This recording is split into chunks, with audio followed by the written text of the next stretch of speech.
Hi, I'm David Hackoff, Executive Director of NewFest, and I am thrilled to welcome you to this very special event. The New York LGBTQ Film Festival is celebrating its 32nd year this year. We are in full swing. We are virtual. We are available to watch throughout the United States. We have 120 plus LGBTQ films that represent all aspects of the queer experience. So if you have not already watched a couple films, if you don't already have tickets or a pass to immerse yourself in the incredible queer stories that are part of this year's lineup, please visit www.newfest.org to find out more about everything that's happening. In addition to the films, we have a series of panel conversations on topics such as centering Black, trans, and queer voices in film. We're doing a BIPOC queer film canon Kiki with some incredible journalists and critics. We have a conversation on queering the vote. We have a conversation on LGBTQ global advocacy. We've got a whole host of stuff. So please visit the website and see everything that we've got going on. This event tonight, we are really excited about. It is our opportunity to queer a queer classic. We had incredible partners on this in Gaby Dunn and Carl St. Lucie, who have been, through their organization, Make It Gay, been doing some table reads of sort of turning traditionally cis, white, hetero films on their head. And we are excited to do that with a queer film. So we hope that that we are able to experience this through a unique lens tonight. This is a fundraiser for the NewFest Future Fund. The NewFest Future Fund will allow NewFest to continue telling queer stories and support our programs for LGBTQ high school students and underserved members of our community. The proceeds will also be split with the New York City Anti-Violence Project. They are celebrating their 40th anniversary this year. AVP empowers LGBTQ and HIV-affected communities and allies to end all forms of violence through organizing and education. So if you are able to donate, please do so to NewFest and AVP. Would be very grateful for your contributions. You can go to newfest.org/donate to make a gift, or donate right here in Facebook or YouTube, depending on where you are watching this. I really also want to say a deep thanks to the incredible lineup of talent that have joined us for this reading. These are remarkable performers, remarkable human beings, and I'm really excited to see what they bring to this reading of Brokeback Mountain. So enjoy, and I hope to see you at the festival.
Brokeback Mountain, hashtag Make It Gay live read. I'm Gaby Dunn, very famous producer.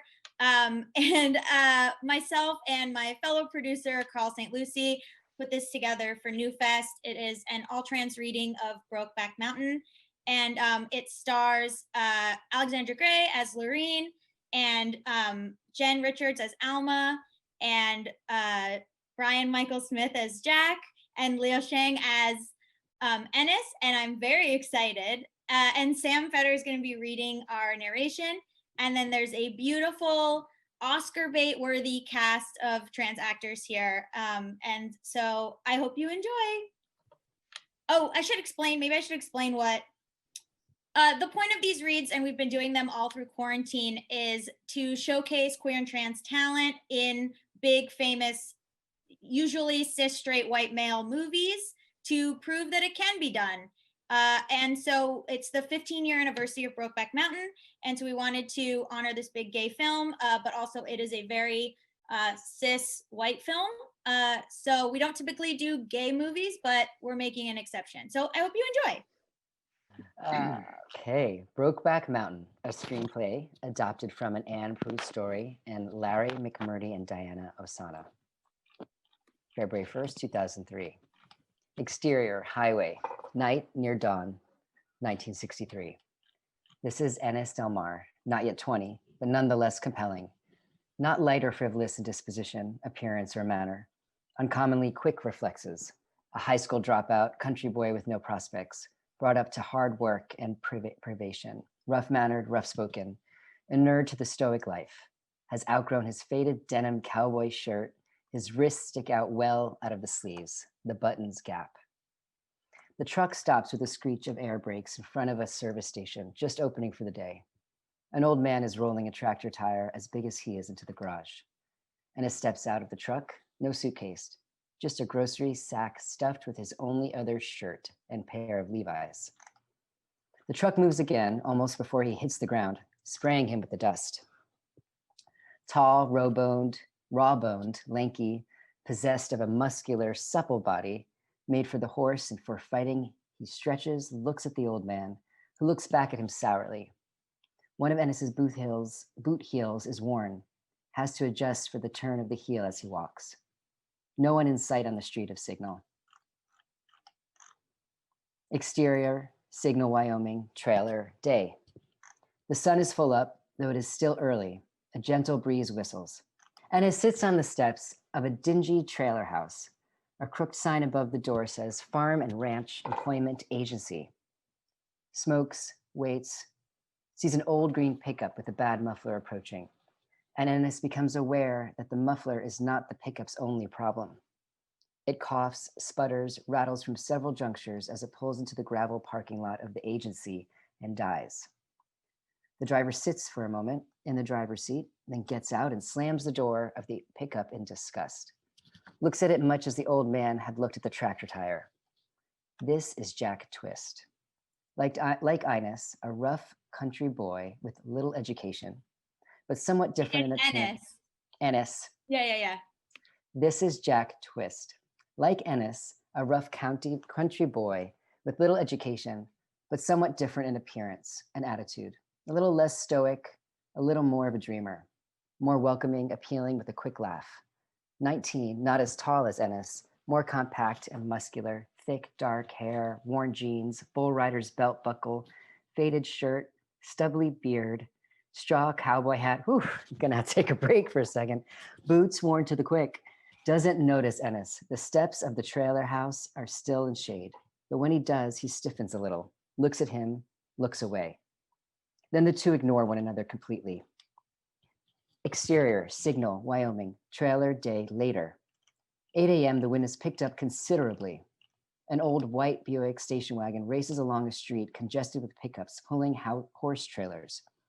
The station wagon whips into the parking lot, throwing dust over Jack, who hastily concludes his shaving operation. The station wagon stops about 2 feet from the steps of the trailer office. As Ennis jumps up to get out of the way.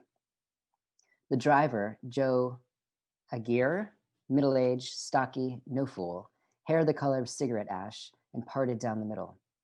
Foam dice hanging from the rear view mirror. He gets out, then reaches back in for an oversized container of coffee.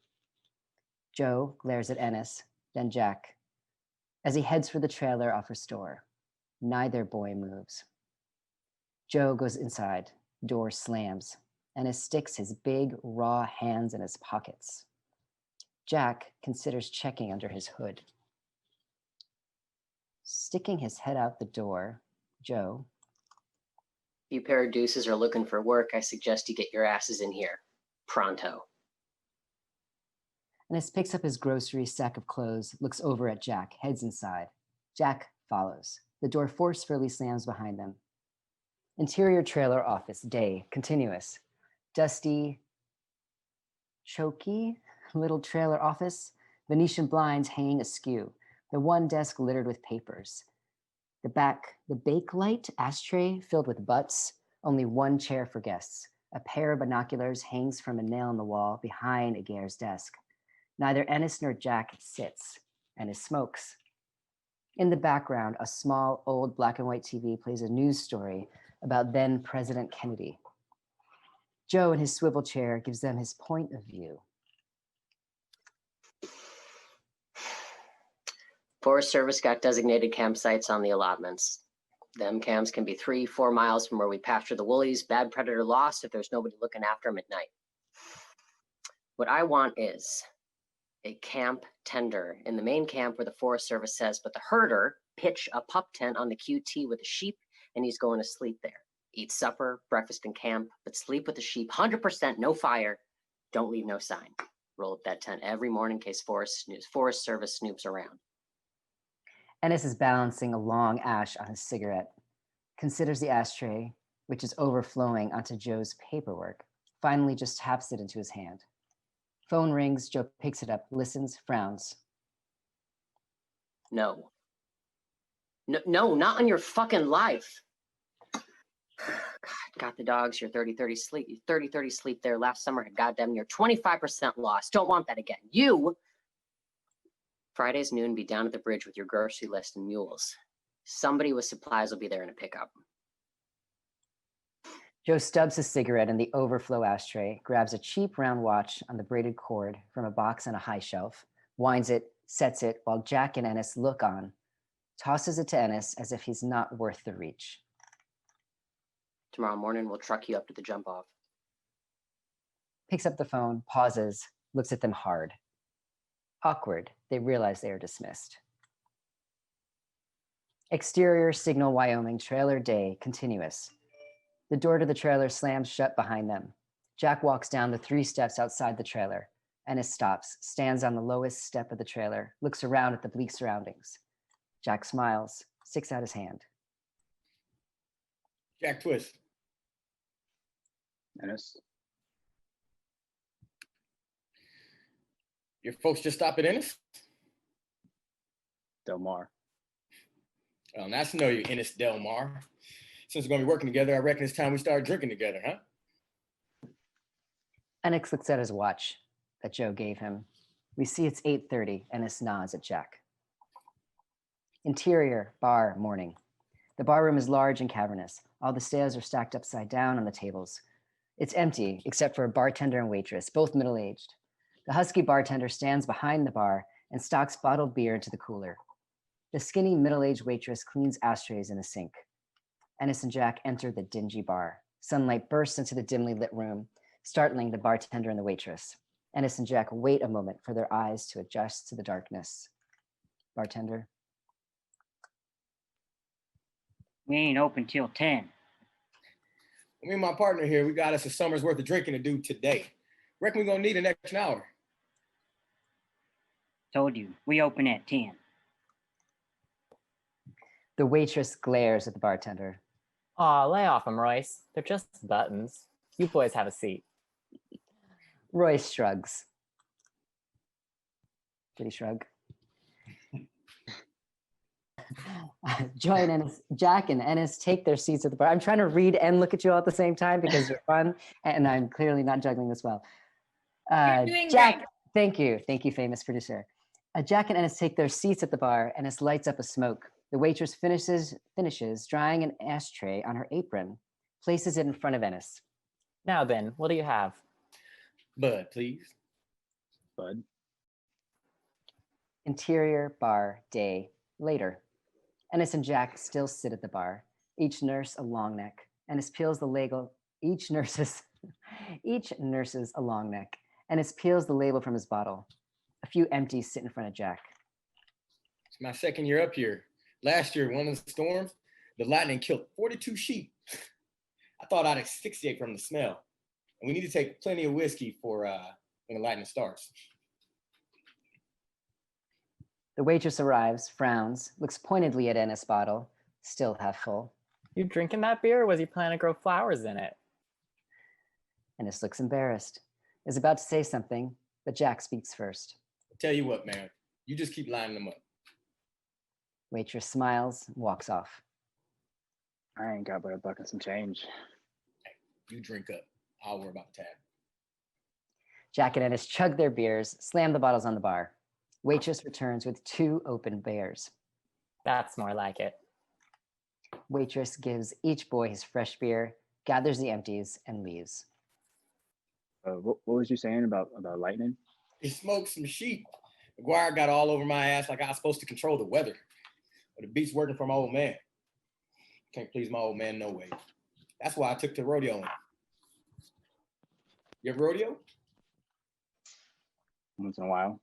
I gotta afford the entry fees. You been ranching people?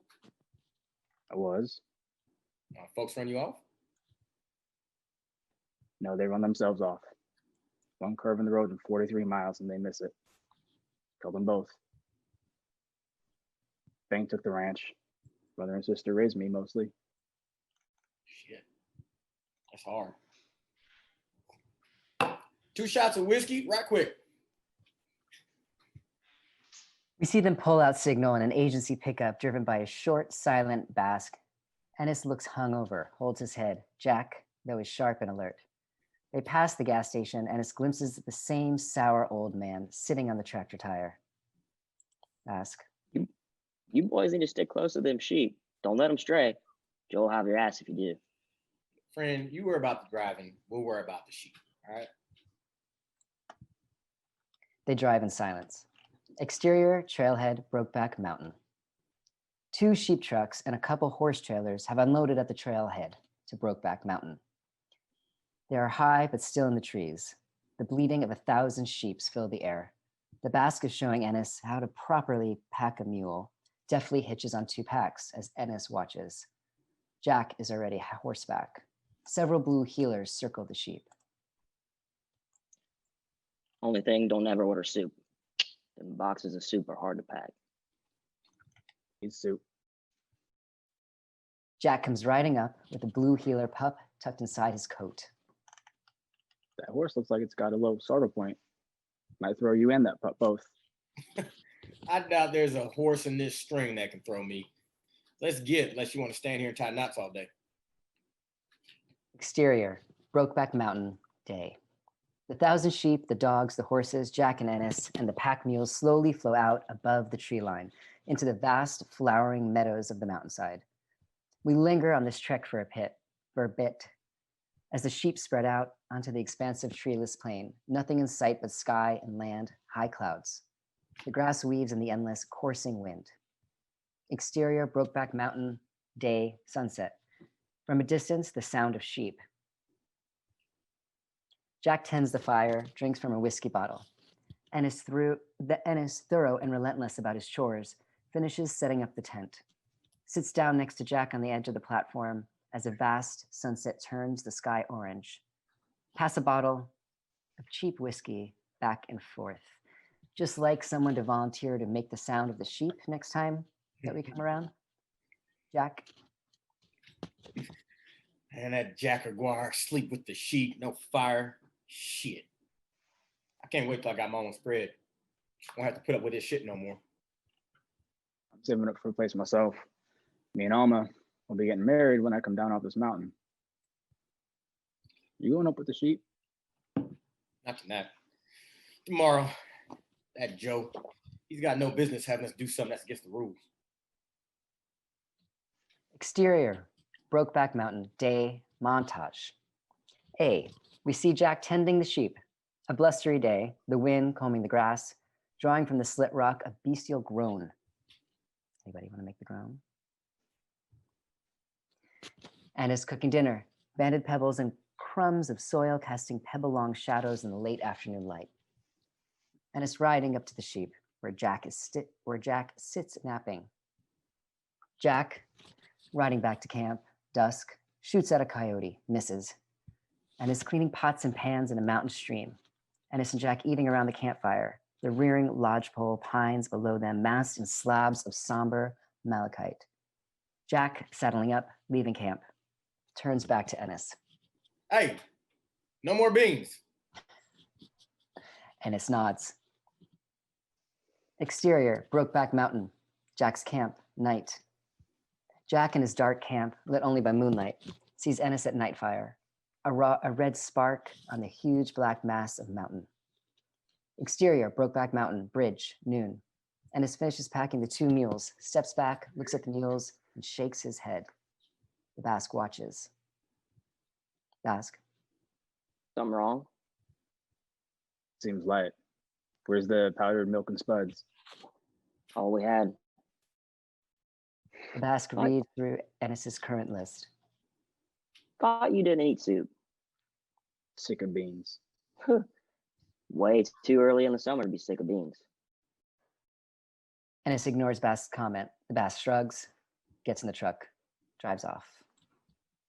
Ennis mounts his big, rangy buckskin, cigar butt, and leads the 2 mules back up the mountain. Exterior, Brokeback Mountain, day. Ennis atop cigar butt leads the 2 mules along the trail. Brokeback Mountain looms in the distance, an eternal postcard. It is clear Ennis enjoys the ride, the silence of the high country whistles. Round a bend, cigar butt balks, spooks, rears up, startles a small black bear in the middle of the trail, who, also scared, promptly runs off into the woods. Ennis is thrown, lands hard, rolls on the rocky ground. Cigar butt races off the trail, pulling the 2 mules along with him, through the trees and the undergrowth, tearing the supply packs, scattering food everywhere. A bag of flour breaks, creating a white cloud. Ennis sits up. His temple is cut and bleeding profusely. Blood runs down his cheek. Ennis gets up, stiff and angry. Following the trail of food, the broken bag of flour, a carton of smashed eggs to find his horse and mules. Exterior, Brokeback Mountain, camp, dusk. Jack is back from the flock, hungry, looking for his meal. Ennis is nowhere to be found. Jack looks in the tent, empty. Exterior, Brokeback Mountain, camp. The campfire light flickers on Jack's face as he finishes off a can of beans. Jack looks around at the surrounding forest, knows Ennis wouldn't lag. He's clearly worried.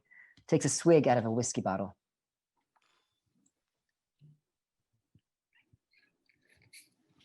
Gets up, paces. We hear a twig snap. Jack looks up. We see Ennis ride into the camp atop cigar butt, dismount, somewhat obscured by the darkness. Jack is more worried than angry, tries to disguise his concern with indignation. Where the hell you been? Up here with the sheep all day. I get down here hungry as hell, and all I find is beans. Silent, Ennis walks towards the tent, fire illuminating his face. He sits on the log by the fire. We see the cut of his forehead gaping now, dried blood covering the whole side of his face. Jack is startled by the sight of blood all over Ennis's cheek. Good God, Ennis, what happened? I'm on a bear. The horse spooked, took off, pulled the pack mules along, scattered food everywhere. Things about all we got left. Jack hands a canteen to Ennis, who slaps it away. Whiskey. Jack picks up the whiskey bottle, hands it to Ennis. Ennis grabs the bottle, takes a swig. Jack removes the bandana from around his neck, wads it up, takes the whiskey from Ennis and pours some to the bandana, raises the bandana to Ennis's forehead. A beat. Jack hesitates, awkward, hands the bandana to Ennis. Ennis takes the bandana and slowly dabs it at the cut on his own temple. Winces. Jack winces too. We're gonna have to do something about this food situation. Maybe I'll shoot one of the sheep. What if Aguirre finds out? We're supposed to guard the sheep, not eat them. What's the matter with you? There's 1,000 of them. I'll stick with beans. I won't.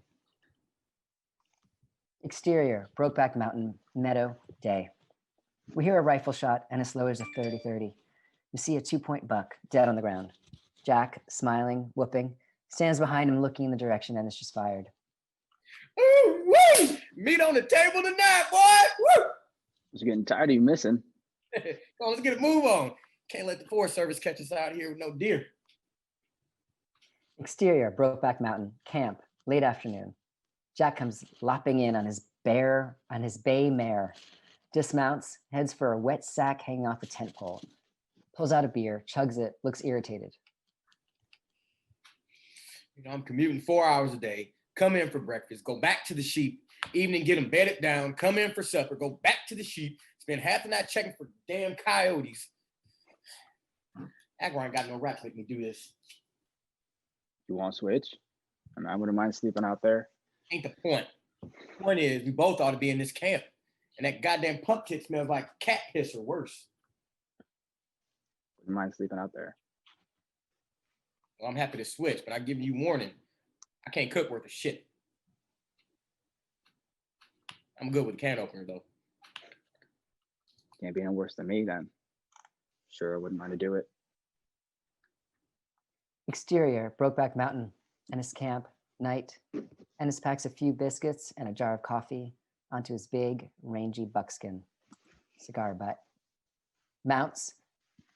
Jack takes his rifle into its saddle, scabbed off his saddle, and hands it to Ennis. You won't get much sleep, I'll tell you that. Ennis silent takes it and rides off across the frosty ground. Exterior, Brokeback Mountain, Ennis's camp, evening. Jack peels potatoes for dinner. Ennis only has his jeans and boots on, no shirt, before a large basin of hot water, and shaves. Shot a coyote. Big son of a bitch. Balls on the size of apples. Looked like he could eat a camel. You want some of this hot water? It's all yours. Ennis pulls off his boots, no socks. Pulls off his jeans, no underwear. Slaps the washcloth under his arms, between his legs. Jack fixes dinner, glances over at Ennis now, and then the smoke of a cigarette dangling from his mouth. Impassive. Exterior, Brokeback Mountain, Ennis's camp, night.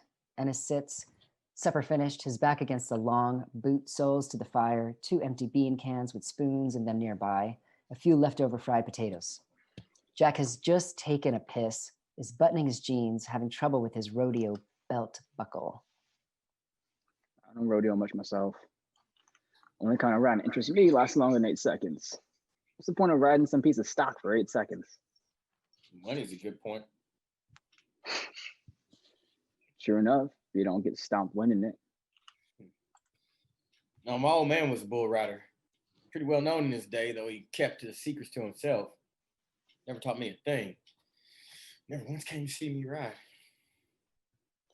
Jack reaches over for a bean can, begins to scrape the last beans out of the bottom. Your brother and sister do right by you? And the best they could after my folks was gone, considering they didn't leave us nothing but $24 in a coffee can. Got me a year of high school before the transmission went out on the pickup. My sis left, married a roughneck, moved to Casper. Me and my brother got work on a ranch up near Moreland. We got married last month, so no room for me. And that's how come I end up here. What? Friend, that's more words than you spoke in 2 weeks. 2 weeks. That was the most I've spoken a year. My dad now. He's a fine calf roper. Didn't rodeo much though. Thought rodeo boys were all fuck ups. The hell they are.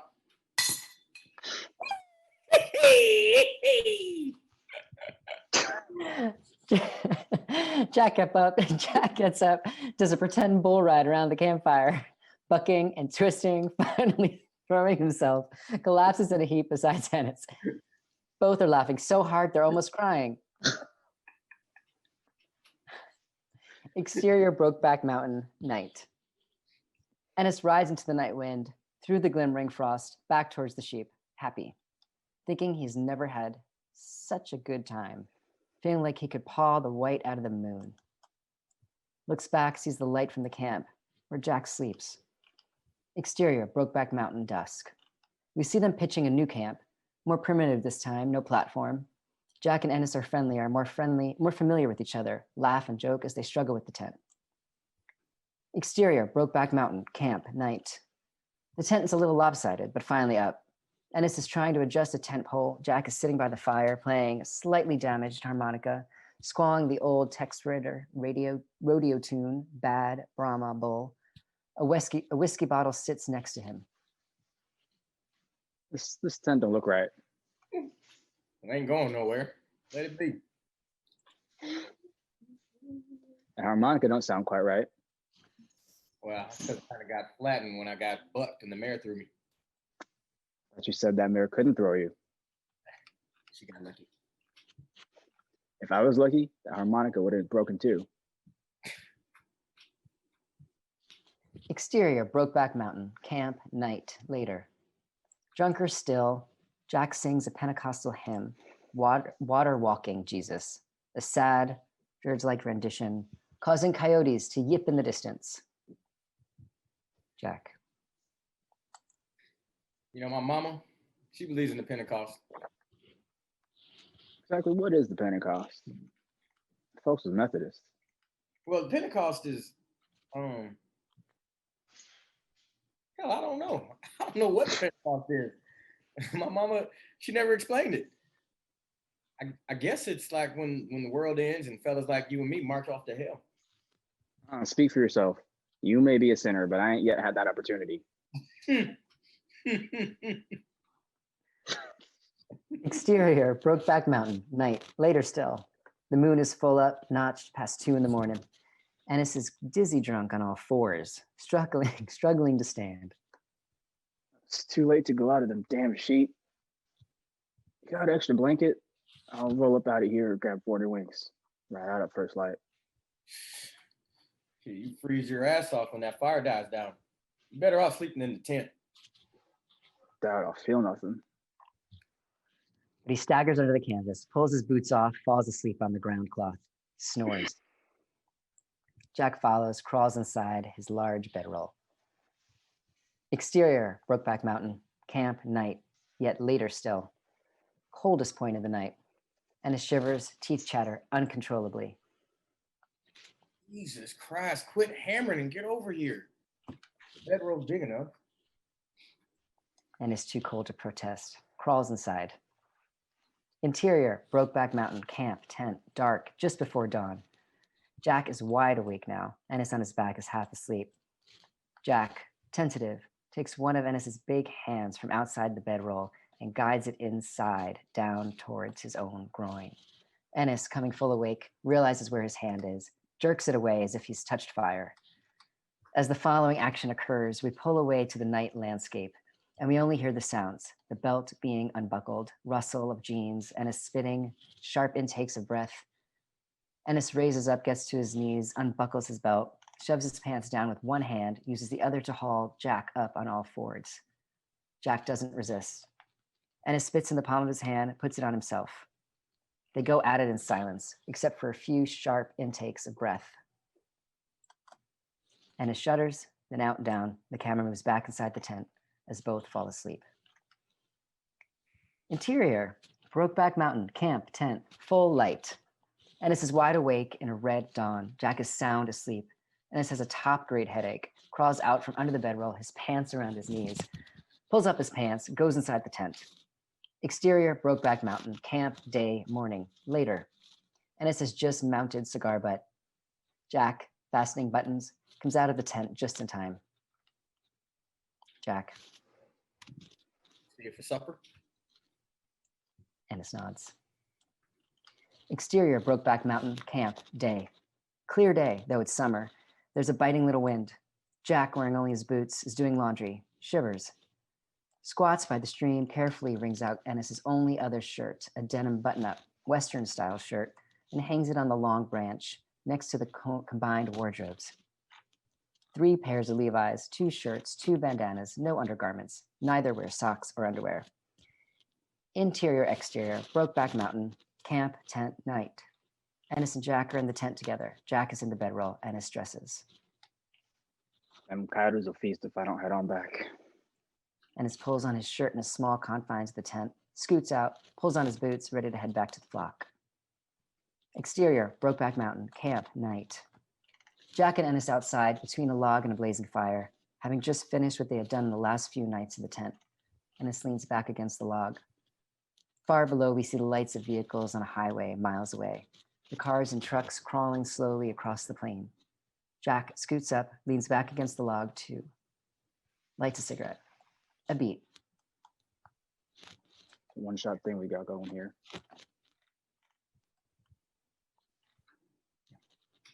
One-shot thing. Nobody business but ours. I'm not no queer. Me neither. Ennis smokes. Looks up at the stars. Exterior, Brokeback Mountain, day. Binocular POV, continuous. We see the main camp of Brokeback through a pair of binoculars. Pan the camp. Horses, dogs, they're not quite in focus. Focus sharpens, 2 men pulling off their clothes, laughing, cutting up. Exterior, Brokeback Mountain, day, continuous. We see the binoculars belong to Joe. He is horseback, looks at his watch, raises the binoculars, looks again, lowers them. It's clear from the expression on his face that he doesn't like what he sees, doesn't like it at all. Exterior, Brokeback Mountain, camp, afternoon. Jack is chopping firewood. Joe comes riding up, fixes Jack with a bold stare. Joe. Twist. Your Uncle Harold's in the hospital with pneumonia. Docs don't expect he'll make it. Your ma sent me to tell you, so here I am. That was bad news. Ain't much I can do about it up here, I guess. Ain't much you can do down there neither. Not unless you can cure pneumonia. Glares at Jack, raises binoculars. Looks at the direction of the meadow, towards Ennis. Lowers the binoculars and shoots another stern look at Jack. One more time in the binoculars. Y'all are not following my candid directions. Thank you. Turns, rides off. Exterior, Brokeback Mountain, camp, night. The wind is picking up. Ennis and Jack are gathering dishes, blankets, trying to grab their gear before it blows away. The sides of the tent begin to buck and pitch. Then hailstones begin to pepper down. Jack. They both scramble inside the tent, pull the flap, but the wind whips it back open. The tent is popping so hard now it seems as if it might blow away. The sheep will drift if I don't get back out there tonight. Well, you get pitched off your mountain in a storm like this. If you wish you hadn't tried it, nothing you can do now. Exterior, Brokeback Mountain, day. A grim, gray morning. Ennis and Jack, both mounted, the blue heelers at attention. Blum looking at a huge mass of milling sheep. 20 yards away, 2 Chilean sheep herders are looking just as glum as the huge mixed herd, gesturing wildly. What are we gonna do? I can handle this.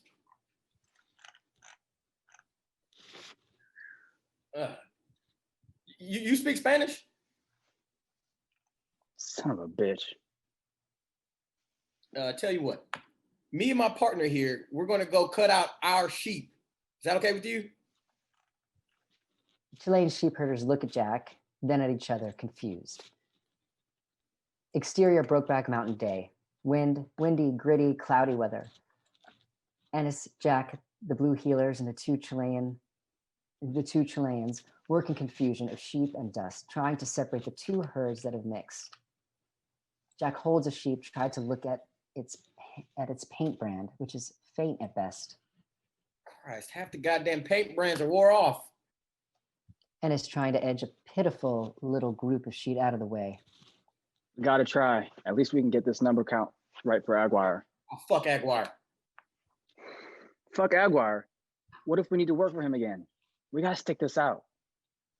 Jack doesn't respond. He leans down, examines the paint brand again. Ennis resumes the weary task of separating out the rest of the herd. Exterior, Brokeback Mountain day. Jack and Ennis herd the sheep, reconstituted at best they can, move along on the high treeless slope of Brokeback Mountain, kept in order and in motion of the dogs. Jack, in a better mood now, is doodling on his harmonica, tries to play Hank Williams' Call-Liga. They'll run the sheep off again if you don't quiet down. Jack keeps playing. Exterior, Brokeback Mountain day. Ennis crawls out of the pup tent, shivering. A foot of snow covers an extraordinary beautiful plain. But the sun is up, gleams brilliantly off the snow, which is already beginning to melt. Exterior, Brokeback Mountain main camp day. Ennis lops into the camp on cigar butt, but there are only a few patches of snow left here and there. Jack is busily packing gear. Aguar showed up again. Says my uncle didn't die after all. Says bring him down. Bring him down. Says there's another storm coming, moving in from the Pacific. Worse than this one. Well, it's the middle of August. That snow barely stuck an hour. He's the boss. I ain't. Ennis dismounts. Exterior, Brokeback Mountain camp morning. Their tent is stuck, camp gear piled high. Ennis and Jack, boots off, pants on, shirts unbuttoned, are wrestling. Two boys at horseplay. Ennis is only half playing, tense. Jack is trying to lighten his mood. Ennis slips, trying to avoid a hold, and Jack accidentally knees him in the nose. Blood pours, getting on both of them. Ennis jumps to his feet. Jack immediately gets up, tries to snatch the bunch coming from Ennis's nose in his own shirt sleeve, and Ennis cold cocks him in the jaw, causing Jack to stagger back and fall on his ass. Jack looks up at Ennis, rubbing his jaw, too stunned to say anything. Ennis looks down at him, wiping his bloody nose on his denim sleeve, furious and despairing all at once, more emotion stirring in him than he knows what to do. Turns, picks up his saddle. Joe Stern and not exterior, Signal, Wyoming, sheep pens, day. Joe Stern and not pleased walks amid the milling sheep, looking them over. The boys watch from the fence. Some of these never went up there with you. The count ain't what I hoped for, neither. You ranch stiffs ain't never no good. The boys shift uncomfortably. No response. Exterior, Signal, Wyoming, street, day. Relentless winds, hard and cold, snow flurries. Ennis and Jack stand awkwardly by Jack's old green pickup. Jack has the door open, one foot on the running board. Big bruise coming off his jaw from where Ennis punched him. Ennis, distracted, rifles through a paper sack with his clothes. Left that damn shirt up there. A beat. A dust plume rises and hazes the air with fine grit. Gonna do this again next summer? Maybe not. Like I said, all my me's getting married in December. We're trying to get something on a ranch. You? I might come back if nothing better comes along. I thought something about going up to my daddy's place, give him a hand over the winter, and maybe head out to Texas for the spring. The draft don't get me. The wind tumbles an empty feed bag down the street until it fetches up under Jack's truck. Well, see you around, I guess. Right. They shake hands, hit each other on the shoulder. Jack gets in his pickup, adjusts the rearview mirror, drives away. Ennis puts his hand in his pockets, watches him go, stands there in the wind. It has begun to spit snow. Jack's pickup is soon out of sight. He starts across the street toward a bar, but just before he gets to the door, Jack's leaving proves too much. He feels like someone's pulled his guts out, hand over hand, a yard at a time. He stumbles into the alley, drops to his knees in the whirling new snow, kneels there, silent as pain, longing, loneliness overpower him. Emotions stronger than he's ever felt for another person consume him. He feels as bad and confused as he's ever felt in his life. He punches the wall, blooding both his knuckles. His eyes fill with angry, stinging tears. A cowboy passes the alley, pauses, looks at Ennis. Ennis glares at him. The fuck you looking at?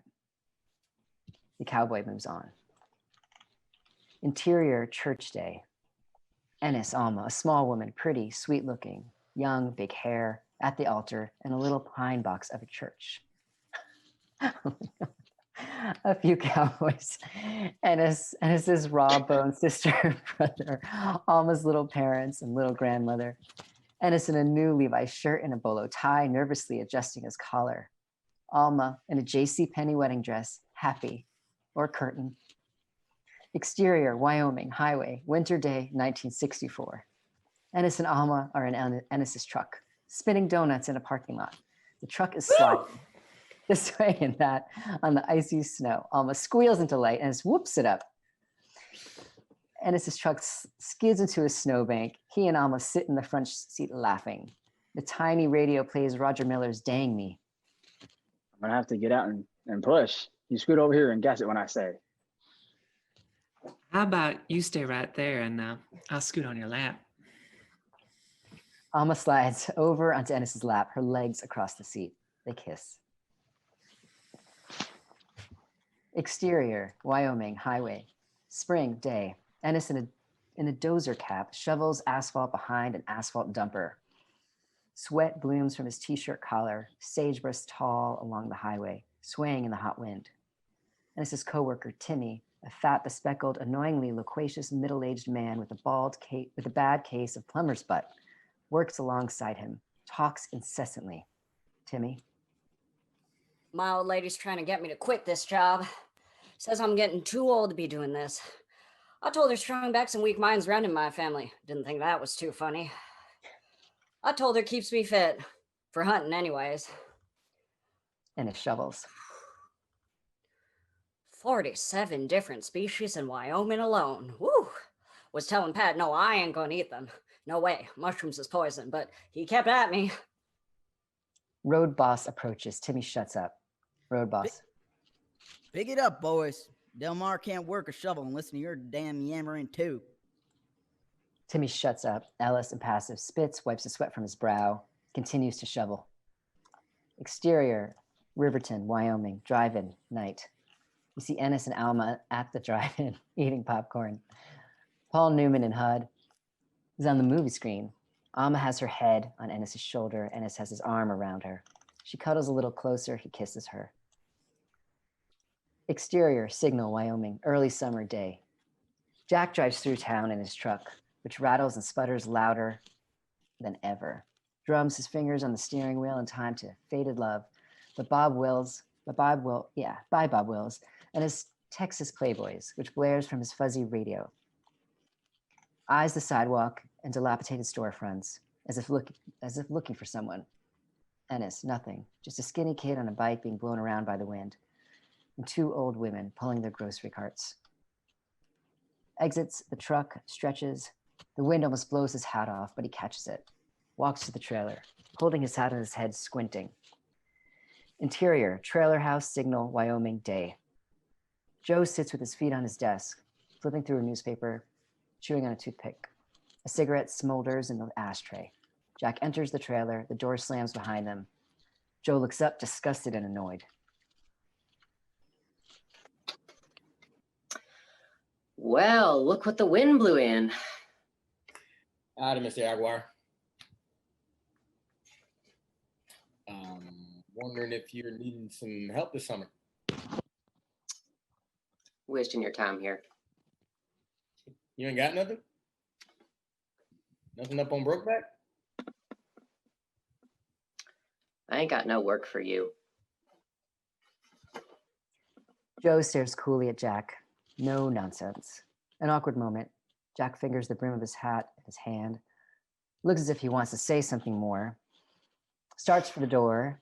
Pauses. Turns back. Ennis Delmar ain't been in, has he? Joe glares at him even harder. The wind hits the trailer like a load of dirt coming off a dump truck. Eases, dies, leaves a temporary silence. You boys sure found a way to make the time pass up there. Jack gives him a look, then sees the big binoculars hanging on a nail on the wall behind Joe's head. Twist. You guys wasn't getting paid to leave the dogs babysit the sheep while you stem the rows. You get the hell out of my trailer.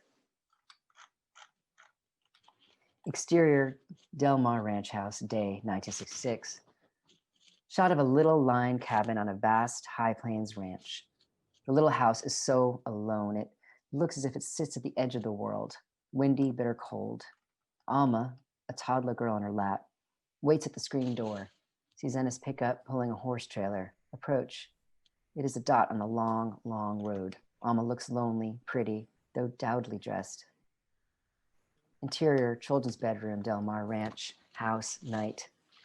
Ennis walks over to the bassinet where the baby Francine is wheezing and coughing. He picks up Francine and cradles her. 2-year-old Alma Jr. gets out of her little bed and toddles over to her daddy, hugs his leg as he rocks Francine. Get back in bed now, darling.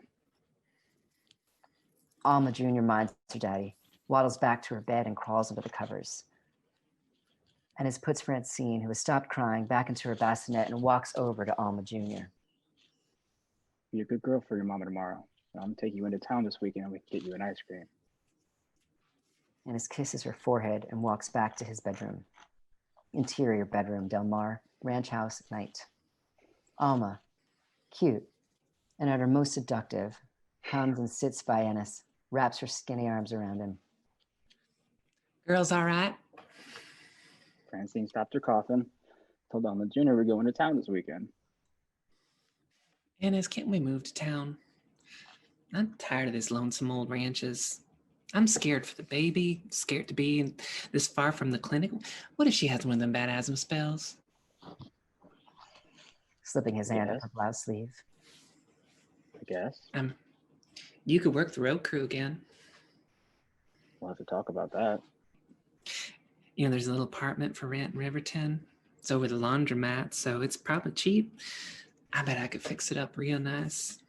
Alma Jr.'s 2 now. She needs to be in town, close to the other kids. Ennis touches her breast, then moves his hand downward. I got no objection, as long as it's cheap and I don't have to do the laundry. Hugs him hard as she becomes excited. Begins to squirm against his hand. They kiss. Then Ennis rolls her over. Ennis. Her backside is facing him. Does quickly to her what he has done with Jack. You see her face. She hates this, but she doesn't protest. Exterior, small town arena, summer night. A cowboy comes flying off a Brahma bull. Only when he hits the ground do we realize it's Jack. He hits hard, turns his ankle. The bull, angry, slobbering, is right on top of him. Jack rolls, can't get up, then the rodeo clown comes jumping in at the last second, distracts the bull, leads him safely past Jack. The bull nearly tramples the rodeo clown. Jack, deflated and embarrassed, looks over at Jimbo, sits down at the bar, drinks. Exterior, Riverton Park, 4th of July, night. Ennis, Alma Jr., and Francine. Alma spreads a blanket on the ground, preparing to settle her family in to watch the fireworks. We see other Rivington citizens setting up. A few assorted roadies drinking beer, families relaxing, couples relaxing near the Del Mar family. Other children with their parents play nearby. Should move closer. Oh, let's don't. Francine will get scared. You know she hates fireworks. A marching band strikes up a tiny, slightly off-key rendition of the battle hymn of the Republic. Alma Jr. crawls into her daddy's lap. Here we go, darling. 2 bikers approach an area just behind the Del Mar family. Around the same age as Ennis. Biker 1 has a few teeth missing. Biker 2 limps, dragging a clubfoot. Each carries a half-empty bottle of liquor, loud, profane, already drunk. Sits themselves down on the grass behind Ennis and his family. That skanky B word fucks around on me, I'm gonna slap her good. Wouldn't put up with that shit if I was you.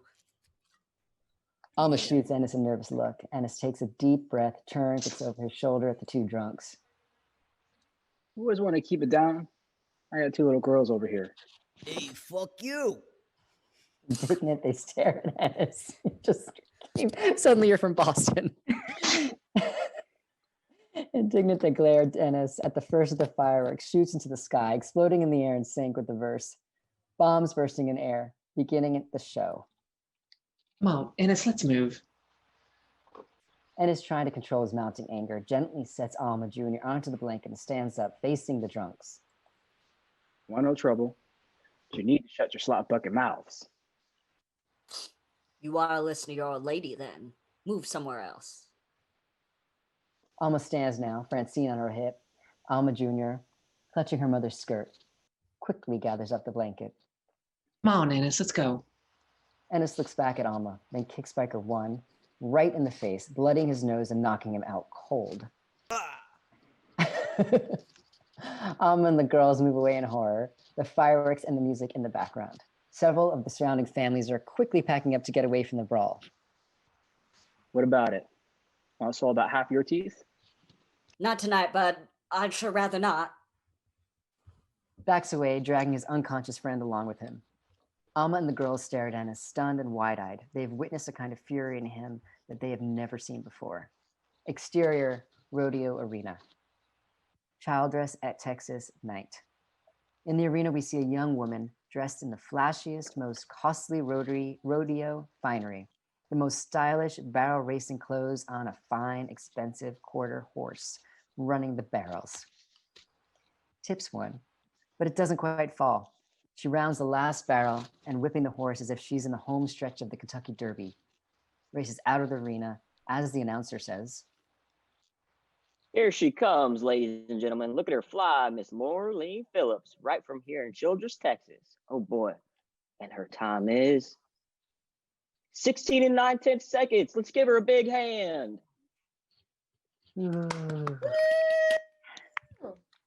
The words are drowned out by the crowd giving Lurleen a big hand. Exterior, behind arena, night, continuous. Jack sits on the tailgate of his old pickup, tapping his right hand for his upcoming bull ride. Hears applause. Looks around, sees the quarter horse and the young woman come flying out of the arena, everybody standing way back, giving her room. Just as she passes Jack, her hat flies off, lands at his feet. The horse's speed carries them almost to the street. Jack reaches down, picks up the hat. Lurleen trots back, patting the sweaty horse on the shoulder to calm him. Jack hands her hat back to her, sees a classically pretty face, though heavy makeup causes her to appear rather severe. Man. Jack looks up at her for a moment. She allows herself to look down at him, notices his thick, dark hair, his appealing face, his sturdy body. She takes her hat, then passes on. Jack watches her ride back to the arena, walks back to his truck. Interior, rodeo arena. Childress, Texas, night later. Jack, flattered by the attention of the rodeo queen and trying to show off, hangs onto a tough spinning bull, actually makes a fine ride. Good dismount. Doesn't need to clown this time. Oh boy, let's see what the judges say. That sure looked like a wooden ride to me. Exterior rodeo arena. Childress, Texas, night, later still. Jack is proudly carrying his bull riding buckle and his gear to his old pickup. The photographer yells at him. Jack, we need to get pictures of all you winners before anybody leaves. Exterior rodeo arena. Childress, Texas night, even later still. Lurleen, perfectly coiffed, the only female among a lot of ragged cowboys, happens to stand next to Jack. Sideways look, likes him. Say cheese. Jack and Lurleen smile. Flash goes off. Mr. Twist, it was real nice of you to pick up my hat. Oh, no big deal. It just fell off practically in my lap. Lurleen direct, smiles again. Interior, bar night, yet later still. Lurleen sits at a table, Jack at the bar. Every now and then he glances at her. Every time she is looking right at him. You know that girl? I sure do. Lurleen Phillips. Her dad sells farm equipment. I mean big farm equipment. $100,000 tractors, shit like that. Jack looks again. Lurleen is still looking right at him. This time, impatient, she gets up and comes straight to him. What are you waiting for, cowboy? A mating call? Jack flushes. She leads him into the dance floor. The jukebox plays Kitty Wells. It wasn't God who made honky tonk angels. Interior Del Mar apartment, Riverton, morning.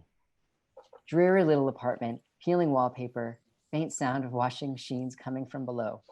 Alma, baby Francine on her hip, coffee cup in her other hand, watches from a window as Ennis tries to start his pickup. It coughs, sputters, finally catches. Alma sets the coffee cup down on the windowsill, waves, but Ennis doesn't see her and drives off. Dust swirling on the pavement. Another pickup pulls in front of the house just after Ennis leaves. The town grocer, Monroe, a chubby little man in a grocer's apron and cap, steps out of the truck and carries 3 bags of groceries to the front door. Alma opens the door and greets him. Though shy, he's obviously thrilled to see her. Morning, Alma. Where would you like them? Alma, though pleased, is surprised by this gesture. Set them there on the table. I told you, Monroe, you don't got to do this. Monroe steps inside and sets the groceries on the cluttered table. I got a few bags going over to Mrs. Fry's. She busted her hip. You're out on the way. Alma likes Monroe's good nature, sets Francine down and gets her purse from the counter. Francine immediately toddles out of the room. Well, I sure do appreciate it. What do I owe you? Monroe pulls the receipt out of his pocket and looks at it. Oh, see, $8.17. Alma hands a $5 bill over to Monroe, then scrapes the bottom of her purse for change. She comes up with another $2 in quarters, hands them to Monroe. I still owe you $1 and some change. I swear I had the change in a cup somewhere. Don't you worry about it, Alma. Well, thank you, Monroe. I'll have it next time then. Next time, man. Monroe tips his hat to Alma, walks to the door and exits. Alma follows him, waves goodbye through the screening door. Interior hospital maternity ward day. Lurleen, triumphant but tired, has just delivered little Bobby. Her mother and father, L.D. Phillips and her husband Jack, stand there by the bed as the nurse brings the infant. Oh, LD, I can already see who he looks like. Just as Jack is reaching out his arms for his son, the nurse is about to hand little Bobby to him. Old L.D. Phillips makes a smooth interception, takes the baby right out of her hands. Oh, I can see it too, Mother.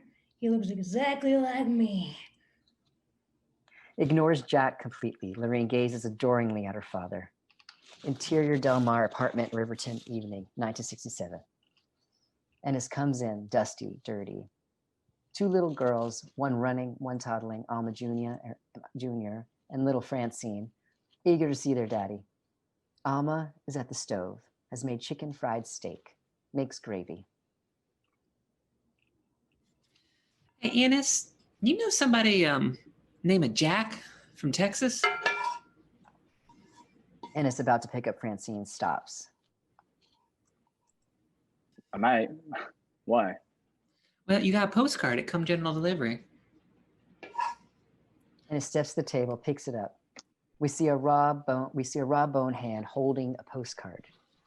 We read it. Friend, this letter is long overdue. Hope you get it. Heard you was in Rivington. I'm coming through on the 24th. Thought I'd stop by and buy you beer. Drop me a line if you can. Say if you're there. The hand trembles ever so slightly. Alma, busy with cooking, doesn't notice. Is he somebody you cowboyed with or what? Puts the postcard down, picks up Francine. Jack rodeos, mostly. We were fishing buddies. His voice trails off. Alma Jr. clamors for him to look at her coloring book. Francine gurgles and coos. Alma stirs the gravy. The effect of the postcard goes unnoticed. Exterior, Riverton, post office day. Ennis stands at the corner, has a blank postcard. We see him write. Jack Twist, RFD2, Childress, Texas. Turns it over, writes, you bet. Signs it, Ennis Del Mar, and then puts his own address on the card. Hands it through a postal slot. Interior Del Mar apartment, Riverton day. Ennis has taken the day off, paces wearing his best shirt, white with wide black stripes, looks in the mirror, looks out the window down at the street, pale with dust. The girls chase each other through the living room. Alma fans herself with a magazine. Maybe we could get a babysitter. You know, take your friend to the knife and fork. It's too hot to cook anyways. Jack ain't the restaurant type. We'll more than likely just go out and get drunk. If it shows. Interior Del Mar apartment, Rivington, late afternoon. Several beer cans on the table, ashtray full. Thunder growls in the distance. Ennis no longer paces, sits at the table wondering. We hear the sound of a pickup. Ennis jumps up, looks out the window, sees the old green pickup slowing on the street in front of the laundromat. Exterior Del Mar apartment, Rivington, late afternoon, continuous. The wind is picking up. Lightning, thunder are closer now. Jack gets out of his pickup, stiff, his beat up restorol tilted back on his head, holds it steady to keep it from blowing off. Interior outside Del Mar apartment, landing, Rivington, late afternoon, continuous. Ennis has stepped out of his apartment, closes the door behind him as he sees Jack taking the stairs 2 at a time. Sees each other by the shoulders, hug mightily, squeezing the breath out of each other, saying, son of a bitch, son of a bitch. Then, as easily as the right key turns the locked tumblers, their mouths come together. Interior Del Mar apartment, Riverton, late afternoon, continuous. The wind from the storm outside blows through the Del Mar apartment, pushing the front door open, and Alma sees Ennis straining shoulders. We do not see the kiss, we only see Alma's point of view. Ennis's back, his head tilted sideways and downward, but it's clear what they are doing. Oh Jack's my. hat. Jack's hat. Jack's hat falls off. Alma quietly and quickly shuts the door. We see Alma inside the apartment now, backs away from the door a step or two, pale, struggling, trying to take in what she's just witnessed. Interior outside Del Mar apartment, landing, Riverton, late afternoon, continuous. Ennis and Jack have pulled back from one another when Alma slowly opens the door again, only a few inches this time, and stands in the narrow light looking out. Ennis turns, sees Alma peeking out. Jack picks up his hat. Alma, this is Jack Twist. Jack, my wife Alma. Ennis, his chest heaving, does not turn away from Alma, but he can still smell Jack. The intensely familiar odor of cigarettes, musky sweat, and a faint sweetness like grass, and with it the rushing cold of the mountain. Alma, Jack and me ain't seen each other in 4 years. Alma, though, has seen what she has seen, understands many things now, having aged in years in the space of a few moments. Sure enough. Behind her, lightning lights the window like a white sheet waving, and baby Francine cries. Jack trembles. You got a says, kid? 2 little girls, Alma Jr. and Francine. I love them to pieces. Yeah, I got a boy, 8 months now. Tell you what, I married a cute little Texas girl down in Childress, Lurleen. Jack and me is going out and get a drink. Might not get back tonight. We get to drinking and talking. Sure enough. Sure enough. Pleased to meet you, Alma. Ennis? Alma, you want smokes? There's some in the pocket in my blue shirt in the bedroom. Exterior motel siesta night. We see the exterior of a rundown small town rough country motel in Riverton. Interior motel siesta room night.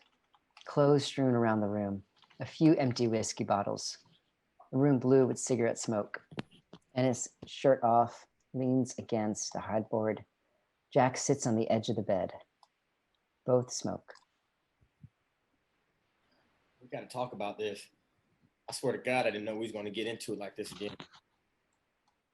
Ennis gives him a look. Yeah, I did. I redlined it all the way. I couldn't get here fast enough. 4 years. I was about to give up on you. Figured you were sore about that punch. Friend, that next summer, I drove all the way back up to Brokeback, talked to Aguirre about a job. I heard you hadn't been back there, so I left. I headed down to Texas for rodeoing. So I met Lurleen. I made $3,000 that year bull riding. Fucking starved. Drove grooves across Texas, and half the time under that cunt truck fixing it. Lurleen's old man got some serious money, some farm machinery business. Of course, he hates my guts, so it's hard to go now. But one of these days. Armor didn't get you? Nope. Too busted up. Road ain't like it was my daddy's time. And guys with money go to college that trained athletes now. I'm getting out while I can still walk.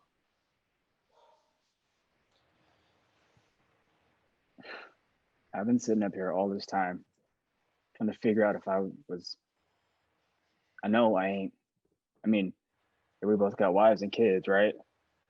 I like doing it with women, but Jesus H, ain't nothing like this. Never had no thoughts of doing it with another guy. Me neither. Old Brokeback got us good. We got to work out what we're going to do now. Because, friend, we got us a situation here. Ennis looks at Jack, stubs out a cigarette. Doubt there's nothing we can do. What I'm saying, I built off a life them 4 years ago. I love my little girls.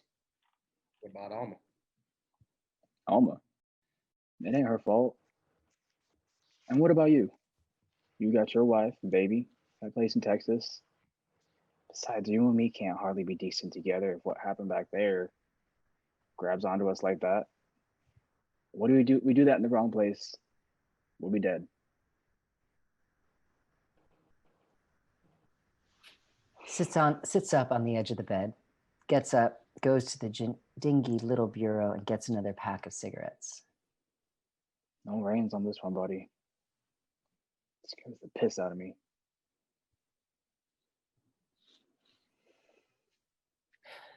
Look, I'm getting out of the rodeo, Ennis. I don't got the bucks to ride out this slump I'm in, and I don't got the bones neither.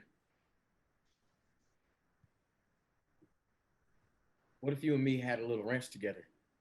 A little cow and calf operation. You know, it'd be some sweet life. Shit, Lorraine's old man, I bet he gives down payment if I get lost. Already more or less said it, basically. No, whoa. Ain't gonna be that way. I'm stuck with what I got here. I'm caught in my own loop. Jack, I don't want to be like them guys you see around. I don't want to be dead. Flashback, exterior, side of the road, Wyoming, day. Low angle, Ennis's father leads Ennis and K.E., Ennis's older brother, to the edge of the irrigation ditch. Camera is on their backs and Ennis's father's head is out of the frame. As we approach the ditch, we see the toes of two boots appear. 9-year-old Ennis and 11-year-old K.E. look down at Earl's corpse. The rest of Earl's body is out of view. There's these two old guys ranched together down home, Earl and Rich.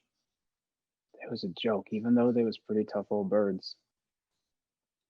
They found Earl dead in an irrigation ditch. They took a tire iron to him, spurred him up, drug him around his dick till it pulled off. Kay hides his face in his father's shirt. We see the young Ennis looking down at the body. As his eyes widen, we see the horror wash over his 9-year-old face. Cut back to interior, motel siesta, room, night, continuous. Another beat. You seen that? I was, 9 years old? Dad made sure I seen it. Me and my brother K.E. Dad laughed about it. Hell, for all I know, he'd done the job. If he was alive, I must have put his head in that door right now. You bet he'd go get his tire iron. Two guys living together? No way. You can get together once in a while, way the hell out back in the nowhere. Well, once in a while, every 4 fucking years. I've been looking at people on the street. This happen to other people? What the hell do they do?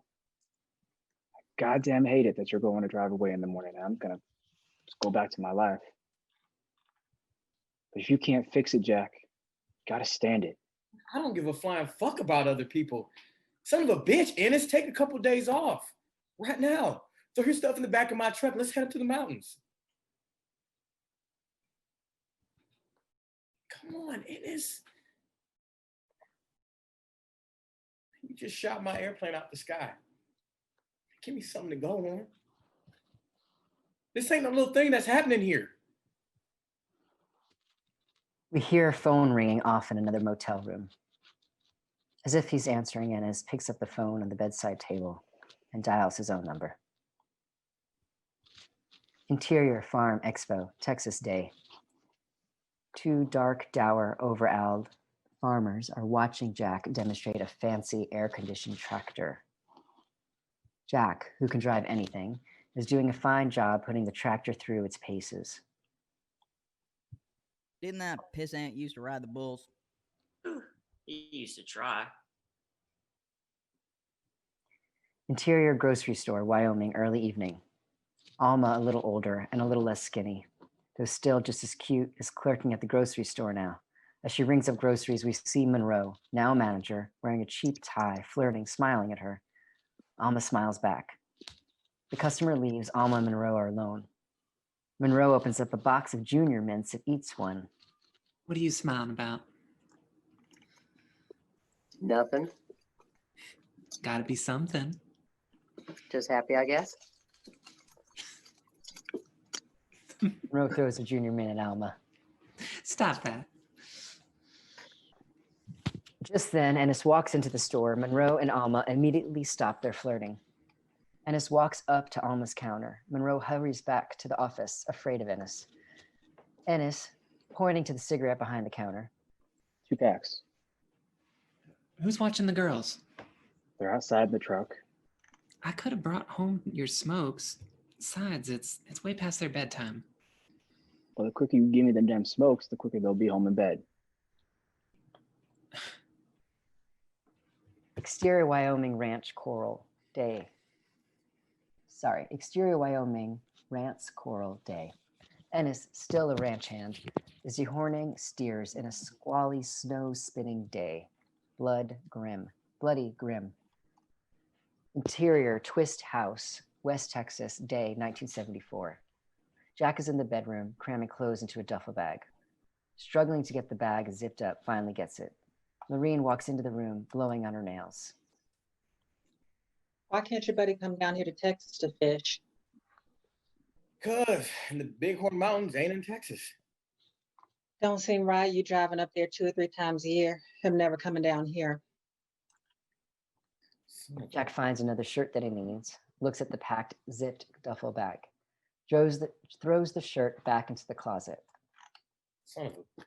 You're not listening. You seen my warm jacket?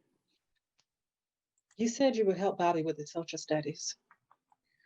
Look, I told you, Lurleen, he needs help with his reading.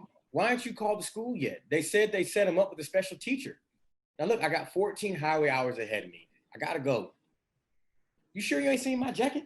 No, I haven't seen your goddamn jacket. Interior Del Mar apartment, Riverton, night.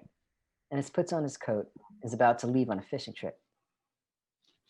Monroe says they got an opening over at the power company. Maybe you can check on it when you get back. Ennis nods, barely acknowledges Alma's request. Alma Jr. and Francine reach up to be kissed goodbye. Alma hugs him. He gives her a brief one-arm hug. Ennis is almost out the door. Alma picks up his tackle box. Hey, you forgetting something? Ennis takes the tackle box, leaves. Exterior campsite, Bighorn Mountains, night. Ennis in his pickup truck pulls up to a campsite. He can see in his headlights that Jack has already set up camp. Toots the horn, smiles. Jack comes out of the tent, the intense pleasure of being with Ennis all over his face. Interior Del Mar apartment, Riverton, evening. Ennis slouches in front of the television set, nursing a beer, watching David Carradine in Kung Fu. The girls, ages 8 and 10, play cards on the floor nearby. Alma, restless. You know, it's Saturday night. Looks like you'd want to step out once in a while, have a little fun. Ennis drinks his beer, doesn't answer. Interior, Ennis and Alma's bedroom, night. Alma, already in bed, reads a True Confessions magazine. Ennis is getting undressed. Alma, a faintly hopeful look on her face, peeks over the top of the magazine at her husband. He doesn't notice. Ennis goes to bed. They begin to make love. As far behind as we are in the bills, it makes me nervous not to take precautions. Ennis. If you don't want no more of my kids, I'll be happy to leave you alone. I'd have them if you'd support them. Turns his back to her, faces the wall. Alma, a look of despair on her face, reaches up and turns off the bedside lamp. Interior, divorce court, day, 1975. Ennis and Alma in a bleak little courtroom. Divorce court. Divorce granted. Alma looks determined, looks sad, but determined. Cries quietly. Ennis looks miserable. Interior, Wyoming highway. Jack's truck, day, continuous. We see Jack inside, happy, feeling like he could drive for days and days without sleeping. Sings along with the radio, playing Patsy Cline, Crazy. A postcard rests on the dashboard of the truck. Jack picks it up, looks at it again. We see what it says, divorce final, E. Jack sings along with the music, with exaggerated gestures, can't stop grinning. Exterior, Del Mar Ranch House, day, continuous. Ennis seats Alma Jr. and Francine inside the truck, shuts the passenger door, and walks around to the driver's side, just as Jack's truck pulls into his driveway, blocking Ennis's truck. Ennis is surprised, puzzled as to why Jack is there, but is nonetheless, as always, thrilled to see him. Jack gets out of the truck, walks up to Ennis. They hug one another mightily. What are you doing here? Got your message about the divorce. Ennis considers a moment, still doesn't understand. The message said your divorce was final. So here I am. I had to ask about 10 different people in Riverton where you was living. Ennis sees now what has happened. Jack thinks mistakenly that Ennis has come around, that this is their chance finally to be together. Smile leaves his face, rubs his jaw, takes a deep breath, uncomfortable. Jack looks at Ennis, and the smile leaves his face too. Realizes now that he made a terrible mistake. Turns pale, his body sags under the weight of disappointment. Humiliated, then devastated. Curses at himself under his breath. I thought. Jack, I got the girls this weekend. Otherwise, you could stay. Sure as hell sorry.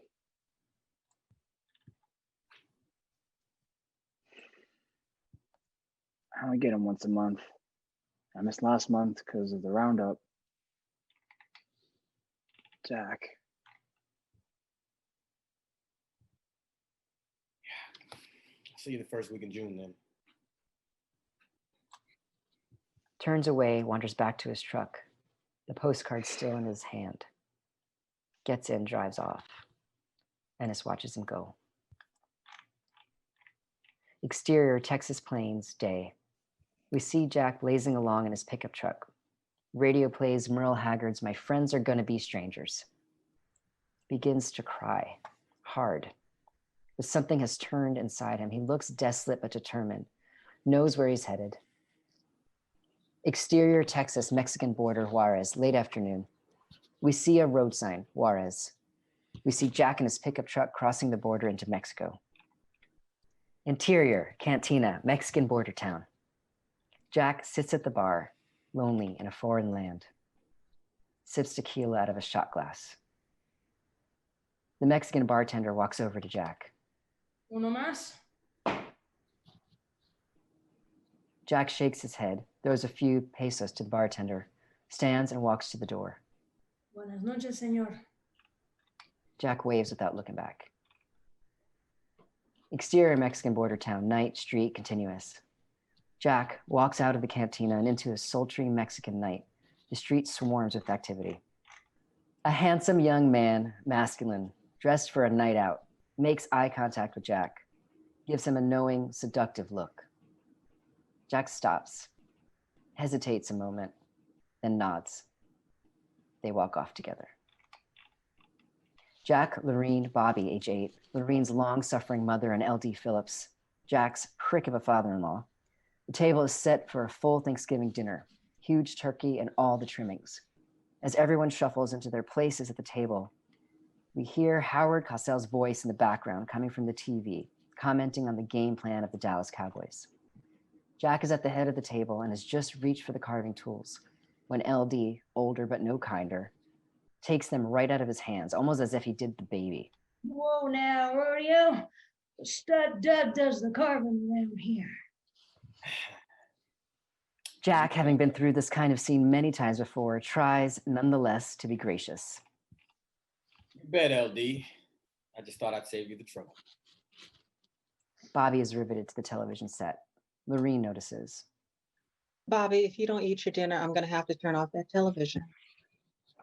Lurleen flashes a look at Jack, who then gets up from the table, turns off the television, sits back down. Bobby slumps back in his chair and pouts. You heard your mama. You can eat your dinner, then you can watch the game. LD Phillips sets down the carving tools, goes to the TV, turns it back on. Daddy? Hell, we don't eat with our eyes. Nothing wrong with them watching the America's team. Boys ought to watch football. Not until he finishes the meal his mama spent 3 hours fixing. Jack walks to the TV, turns it off, returns to his seat. Lurleen, Bobby, and Lureen's mother are all startled. Jack has never stood up to LD like this before. They watch, silent. Now LD Phillips stands again, goes to the TV, turns it back on, returns to the dinner table. Yeah, fourth quarter. Game will be over before we're through dinner. Now Jack flashes a look at Lurleen, who does nothing. He gets up from the table, grabs his hat and coat from the rack by the front door. He leaves. Where the hell's he going? Fine pass. The family can't even get through a Thanksgiving dinner. Daddy? The boys ought to watch football. Right, Mother? You want your son to grow up to be a man, don't you? Lurleen ignores him, smokes. Interior Monroe household, Thanksgiving night dining room. Ennis sits next to Francine. Monroe sits at the head of the table. Alma across from Monroe. Alma Jr. sits across from her daddy. The girls are about 9 and 7, respectively. Ennis dressed in a clean Levi's jacket and a bolo tie, his shirt collar threadbare. Monroe at the head of the table carves a large turkey. Alma is visibly pregnant. Ennis tries to be cheerful for his girls, not wanting to be a sad daddy. Daddy, tell us about when you rode horses in the rodeo. It's a short story, honey. Only about 3 seconds I was on that bronc. The next thing I knew, I was flying. Only I wasn't no angel like you. Didn't have no wings. And that's the story of my saddle bronc career. His girls love him. Their faces rapt when their daddy speaks. Monroe is smug. Despite his unromantic appearance, he has Alma. Interior Monroe household, Thanksgiving night kitchen. Ennis has gallantly brought a dinner plate or two into the kitchen, sets them on the counter, leans against the counter. Alma is scraping food off the dinner plate. You ought to get married again, Ennis. Me and the girls worry about you being alone so much. One's burned. You still go fishing with Jack Twist? Some. You know, I used to wonder how come you never brought any trouts home. I always said you caught plenty. You know how me and the girls like fish. So one time, I got your creel case open, and the night before you went on one of your little trips, Price tag's still on it after 5 years, and I tied a little note on the end of the line. It said, "Hello, Ennis. Bring some fish. Love, Alma." And then you come back looking all perky and said you caught a bunch of browns and just ate them up. Looks over at Ennis, a stiff smile on her face. You remember? Ennis doesn't answer. Alma's scraping harder and faster, as if she means to take the pattern off the plate.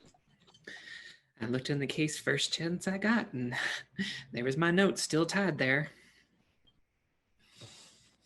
That line ain't touched water in its entire life. Alma turns on the water in the sink, sluices the plate. That don't mean nothing. Don't lie to me. Don't try to fool me no more, Ennis. I know what it means. Jack Twist, Jack Nasty. You and him. Ennis grabs her wrist and twists it. Tears spring to her eyes and drops the dish. Shut up. Mind your own business. You don't know nothing about it. I'm gonna yell for Monroe. Oh, you fucking go right ahead. Go on and fucking yell. I'll make him eat the fucking floor and you too. Just get out. Get out. Get out. You hear me, Ennis Delmar? You get out. Almost crying hard now, years of pain and anger welling up and spilling over. Interior Monroe household. Living room, Thanksgiving night continuous. Ennis takes the living room in about 2 strides, ignoring the startled Monroe, who is smoking a cheap after-dinner cigar. Ennis grabs his hat, shoves it on, while little Francine yells, Daddy! That's really surprising. Can you do that one more time? Daddy! Ennis turns, gives both his girls a big hug and kiss. Slams out. Exterior Monroe house, Thanksgiving night, continuous. Snowing, Francine and Alma Jr., confused, a little frantic now, wanting to be all right again, follow their daddy out into the front stoop to the little farm, to the little frame house. Bye, Hi, Daddy. God, it's so creepy. Gets to his old, battered pickup, looks back at his little girls, gets in, bales of hay collecting snow in the truck bed, rumbles away. Exterior downtown Riverton, black and blue Eagle Bar, night. Ennis parks across the street from the black and blue Eagle Bar, gets out, and without looking or bothering about the thin traffic, walks across the street towards the bar. A pickup with roughnecks in it a pickup with roughnecks in it has to brake sharply to keep from hitting him. So sharply that their dog, an ugly, tough-looking mongrel, is thrown out of the back, nearly run over by traffic coming the other way. Hey, fuckhead, watch where the fuck you going. You nearly got my dog killed. Without hesitation, Ennis runs around the pickup, yanks open the driver's door, drags the huge man out into the slushy street, pummeling him and kicking him, knees him in the nuts. The second roughneck, astonished, gets out to help him, but Ennis and the first roughneck are rolling around in the street, hitting and gouging whatever one of them can get their hands free. Traffic is stopped, including the big, tired pickup that almost hits the dog.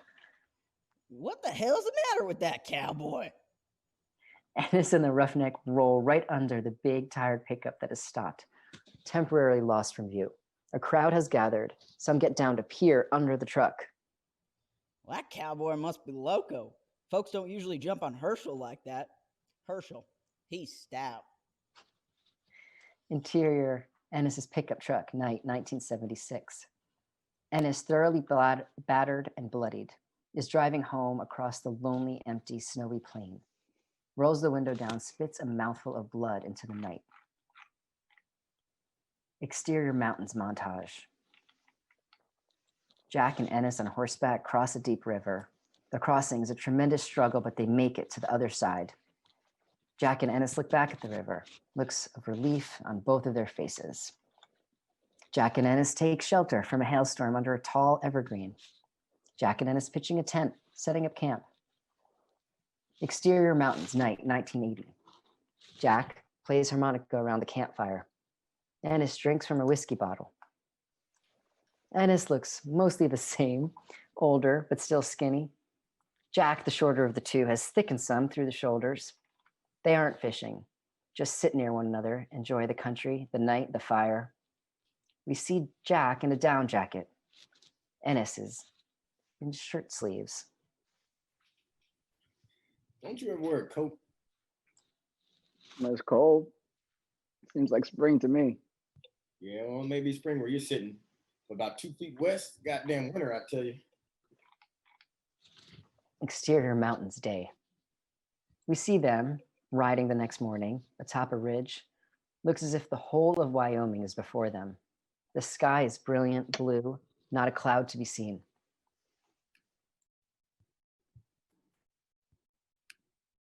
The sky's so deep, a fella could drown looking up.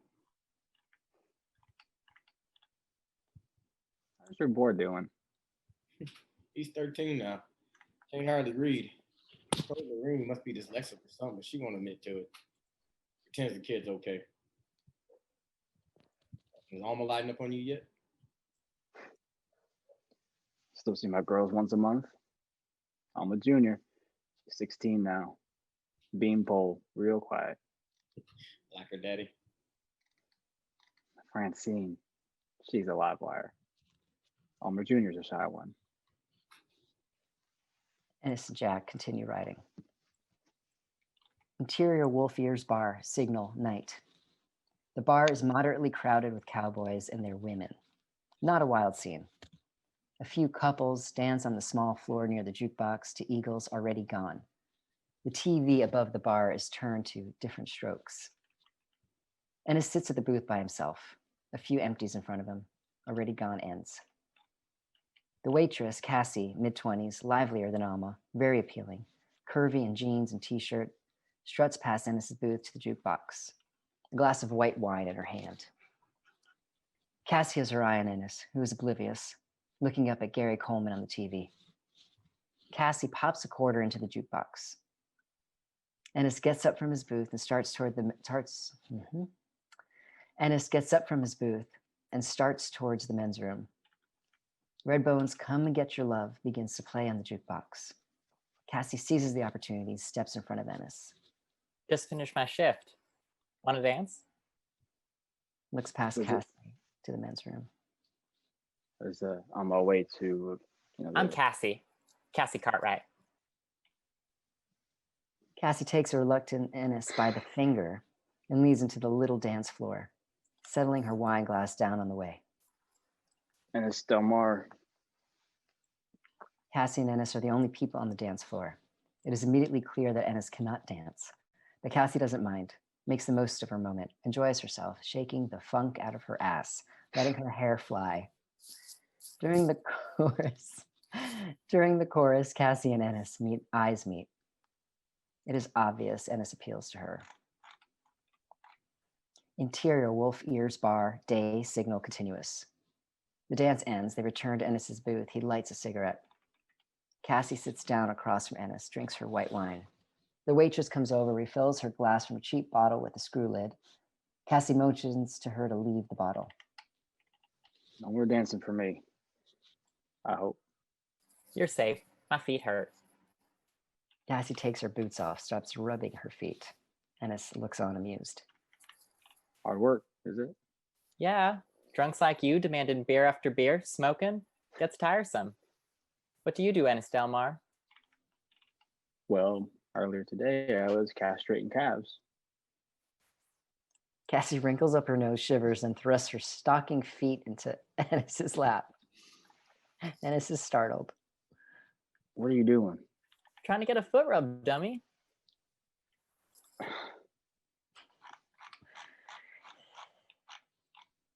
Interior dance hall, Childress, Texas, night. Big banner over the stage. Benefit for the Childress County Children's Home.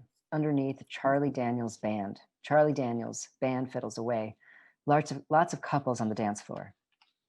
The Twists and the Malones are at the table near the dance floor. Lurleen is smoking, bored. LaShawn is on a flashy cocktail dress, a lot of makeup and jewelry, but much prettier than Lurleen. Skinnier, perky, restless, about 30, restless and patient. Pledged Tri Delta at SMU, and I sure never thought I'd end up in a pokey little place like Childress. But then I met Randall at an Aggie game, and he was an animal husbandry major, and so here I am. Oh, you was Tridel. I was Kappa Phi myself. Well, even though we ain't quite sorority sisters, we may have to dance with ourselves, Lurleen. Our husbands ain't the least bit interested in dancing. They don't seem to have a smidgen of rhythm between them. It's funny, ain't it? Husbands don't never seem to want to dance with their wives. Why do you think that is, Jack? Jack wants to have a good time, doesn't take her bait. I ain't never give it a thought. You want to dance? They get up, go to the dance floor, begin to dance. I told Randall we ought to take the car, but he said no, the road is too bad. Jack nods politely, but isn't looking over her shoulder at Lurleen and Randall. Lurleen smokes. Randall studies Jack and LaShawn on the dance floor. But then his radio truck died. Of course, he don't never listen to me. Exterior dance hall. Childress, Texas, night, later. Cold, frosty. Jack and Randall stand together outside the dance hall, waiting for their wives to return from the ladies' room. Both smoke. You ever notice how a woman will powder her nose before a party starts and then powder again when the party's over? Like, why powder your nose just to go home to bed? Oh no. Even if I wanted to know, couldn't get a word in with LaShawn long enough to ask. Woman talks a blue streak. That's a lively little gal. My boss got a little cabin down on Lake Kemp. Got a crappie house, little boat. Said I can use it whenever I want. Think you'd like to go down there some weekend? Drink a little whiskey, fish some, get away, you know? Before Jack can respond, the women come out, hurrying in the cold, careful not to slip in the icy parking lot. LaShawn talking a blue streak, just like Randall said. Interior, Ennis pickup truck, night continuous. Ennis pulls out of the drive-in. Cassie, arm crossed, is upset. Ennis glances over at Cassie, who avoids his look. Turns her head and looks out the window. You hardly ever take me anyplace nice. Take you everywhere. Everywhere in Riverton. Why can't you take me to Casper? Could have seen that movie indoors in Casper. 3 hours of driving to see some spaceships and robots. So? You drive all over just to go hunting and fishing with your friends. Ennis doesn't know what to say. Keeps driving. Exterior mountain. Exterior. Mountains. Day. Montage. 1981. We see Ennis and Jack winding through some grand scenery, always high up. Ennis and Jack riding their horses up in the bighorns, a bright, beautiful, crisp autumn day. Ennis and Jack swim in a clear, mirror-like mountain pool. Ennis and Jack dismounted, standing atop Cloud Peak, the highest point in the bighorns. Ennis snoozes by the fire. Jack gently shakes him. They both go in the tent. Exterior, Ennis's line cabin. Day. Ennis waits for his bedroll by a small, poor-line cabin miles from nowhere, much like the one he and Alma have lived in when his daughters were young. Sees a pickup coming just on the ranch road. Watches. This time, the pickup that arrives is a fancy new double-seater with lots of chrome. Jack, older, steps out, wearing sort of modish new rodeo duds and a tall white Stetson. They look at one another a moment, making sure there is still Ennis and Jack, making sure it's all still there. They embrace. What you do, bud? Strike oil? Better than that. Lorraine's old man dropped dead. She's running the business now. Sends me to all the fairs and stock shows to sell them big tractors. We got the latest thing in squeeze shoots. I'll see them. Easy life now, Ennis. Come on now, throw your stuff in the back. If we're going, let's go. Exterior mountains day. We see them winding up the mountainside, patches of snow in the shade. They move up, through some high trees, then descend down towards a lake. Exterior mountains, lake, camp, evening. They've set up a rough camp, small tent, a welcoming fire. Jack walks down to the lake, squats, dips a little in the water, dips a little water in his hands, sips it. You get lepto drinking that. Better have a beer. I can do better than a beer. Takes a big swallow, passes the bottle to Ennis. That's one of the two things I need right now. Exterior, mountains, lake, camp, night, later. Ennis and Jack are sitting around the campfire, close. Ennis rolls a joint. Jack twists the dial on a little radio, but all the radio gives back is static. Restless pokes at the fire with a stick, looks up at the night sky, clouds churning past the moon. It's gonna snow tonight for sure. All this time, you ain't found nobody else to marry? Ain't interested. Been putting the blocks to a wound over in Riverton. Waitress is part-time at the Wolf Ears Bar. Now Ennis gives Jack a look. There's still much uncharted territory between them. What about you and Lurleen? Still lovey-dovey? Nah, hardly. Hell, me and Lurleen was never that way. She's good at making hard deals in the machinery business, but so far as our marriage goes, we could do it over the telephone. I kind of got a thing going with a little gal over in Childress, ranch hand's wife. I expect to get shot by Lurleen or the husband, or one of these days if I ever slip off to and see her. Probably deserve it. They both laugh, then the laughter trails off. Tell you what, the truth is I miss you so much sometimes I could just whip babies. He pokes the fire. There's a powerful look between them. Exterior mountains, trailhead morning. Jack and Ennis are loading the horse into the trailer hitched to Ennis's pickup truck. The mood between them is tense as always, when their time together is about to end. When the gate is shut on the horses, Jack pops his glove against his leg a time or two, looks at Ennis, who is lighting a cigarette. Guess I'll head on up to Lightning Flat and see my folks today or two. You know, there's something I've been meaning to tell you, but it's likely November before I can get away again. After we ship stock and before the winter feeding starts. November? What in the hell happened to August? Christ, Ennis, you had a fucking week to say a little word about this to me. Ennis is silent. And why is it we're always in the freaking cold weather? Huh? We ought to go south where it's warm. We ought to go to Mexico. Mexico. Well, you know me. About all the traveling I ever done is going around the coffee pot, trying for the handle. An uncomfortable silence. Lighten up on me, Jack. We can hunt in November and kill a nice elk. I'll try if I can get Don Rowe's cabin again. We had a good time that year.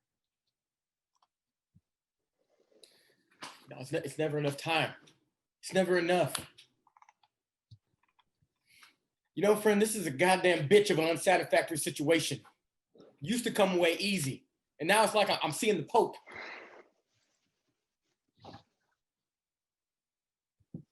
Jack, I gotta work. Them earlier days, I used to quit the jobs, but you forget how it is being broke all the time. You ever heard of a thing called child support? Let me tell you, I can't quit this one. I can't get the time off. It's tough enough getting this time, and the trade-off was August. You got a better idea? I did. Once. Ennis says nothing, straightens up slowly, rubs at his forehead, walks to the horse trailer, says something that only the horses can hear, turns and walks back to Jack at a deliberate pace. Mexico was the place. Ennis has heard. Ennis has heard. Been to Mexico, Jack? Jack braced for it all these years, and here it comes, late and unexpected. Yeah, hell yes, I've been. What's the fucking problem? I gotta say this to you one time, Jack, and I ain't fooling. What I don't know, all them things I don't know, could get you killed if I should come to know them. Why don't you try this one? And I'll say it just one time. I tell you what, we could have had a good life together. A fucking real good life. Had us a place of our own. But you wouldn't do it, Ennis. So what we got now is Brokeback Mountain. Everything built on that. And it's all we got, boy. Fucking all. So I hope you know that if you don't know the rest. Now you count the few damn times we've been together, 20 fucking years? Measure the short fucking leash you keep me on. Then you ask me about Mexico. And I'll tell you, you'll kill me for needing something that I don't hardly ever get. You got no fucking idea how bad it gets. I'm not you. I can't make it on a couple of high altitude fucks once or twice a year. You're too much for me, Ennis, you goddamn horse and son of a bitch. I wish I knew how to quit you. We pull back now, like vast clouds of steam from thermal springs in winter. The years of things unsaid and now unsayable. Admissions, declarations, shames, guilt, fears rise out of them. Ennis stands as if in heart shot, face gray and deep lined, fights a silent battle, grimaces, his eyes screwing shut, fists clench, legs caving. He hits the ground on his knees. Jack is frightened, thinks maybe it's a heart attack or else the overflow of incendiary rage. Jesus, Ennis? Starts towards him, but Ennis jerks away. Jack moves towards him again, and this time Ennis doesn't resist, struggles to his feet. Then they hug one another, a fierce, desperate embrace, managing to torque things almost to nowhere they had been, for what they've just said is no news. Nothing ended, nothing began, nothing resolved. Exterior, mountains, trailhead, morning. Ennis starts off in his pickup, pulling the horse trailer behind. Jack watches the man who would have been his other half, go away from him. And as he watches, he goes back in reverie to an earlier time and a profound memory. Cut to flashback, exterior, Brokeback Mountain, campfire night, continuous. Jack, much younger, stands by the campfire. We see two arms encircle him from behind. It is Ennis, also much younger.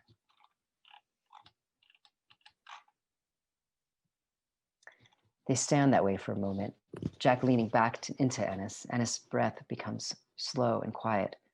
Then he starts to gently rock back and forth a little, lit by the warm fire, tossing ready chunks of light. The shadow of their bodies, a single column against a rock. Ennis hums quietly. I'm gonna hit the hay, cowboy. Gotta go. Come on now, you're sleeping on your feet like a horse. Gives Jack a little shake, a gentle push, and Jack stumbles ever so slightly in the direction of his tent. Stops. Hears Ennis' spurs jingle as he mounts his horse. See you tomorrow. Cut to exterior, mountains, trailhead, morning, present, continuous. We're back to the present as Jack, older now, watches the pickup truck fade away into the distance. That dozy embrace solidified in his memory as a single moment of artless, charmed happiness in their separate and difficult lives. Interior, Denny's restaurant, Riverton, night. Ennis sits in a booth, eating a slice of apple pie and drinking coffee. An elderly man sits at the counter. A heavy-set waitress carries a tray of food past Ennis and serves a middle-aged couple in a booth.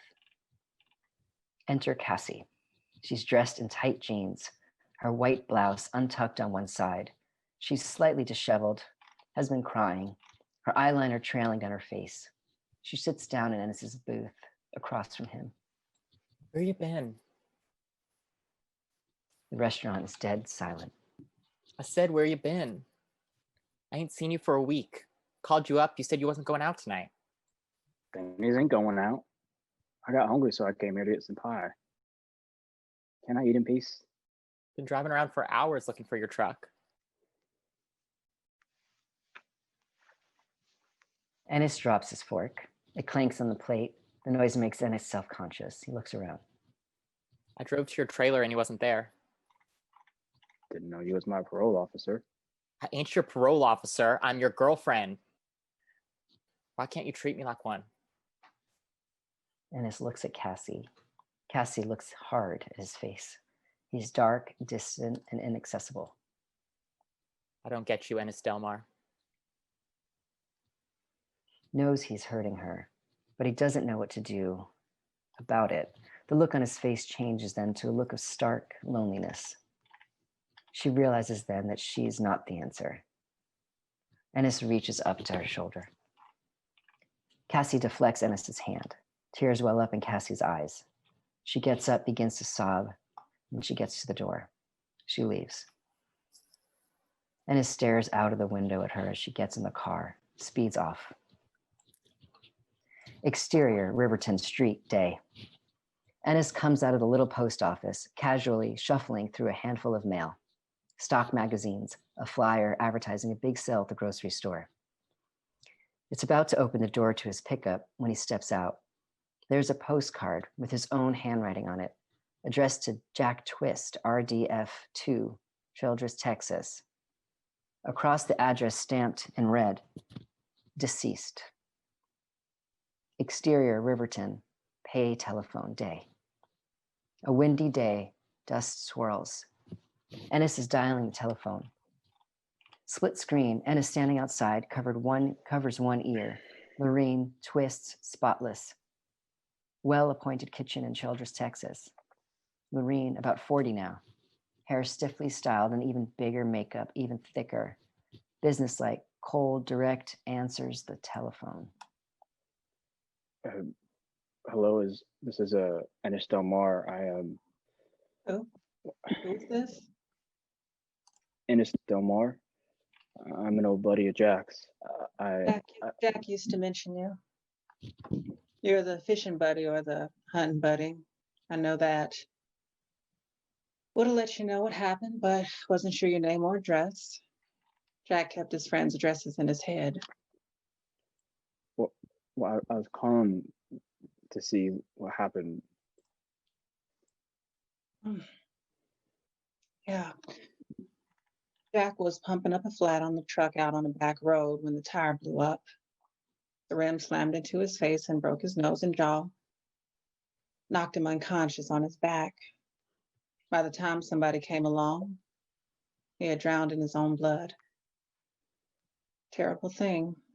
He was only 39 years old.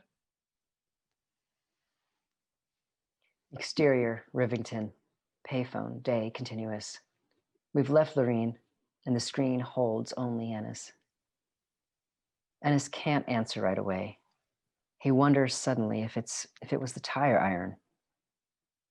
Sharp cut to Ennis's point of view, middle of nowhere, dusk, continuous.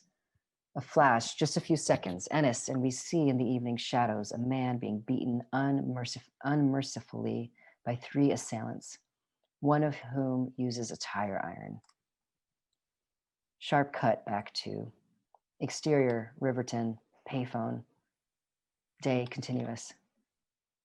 The huge sadness of the northern plains rolls down upon Ennis. He doesn't know which way it was, the tire iron or the real accident, blood choking down Jack's throat or nobody to turn him over. Hello? He buried down there? We put a stone up. He was cremated like he wanted, and half his ashes are interred here. The rest I sent up to his folks. He used to say he wanted his ashes scattered on Brokeback Mountain, but I didn't know where that was. I thought Brokeback Mountain was around where he grew up.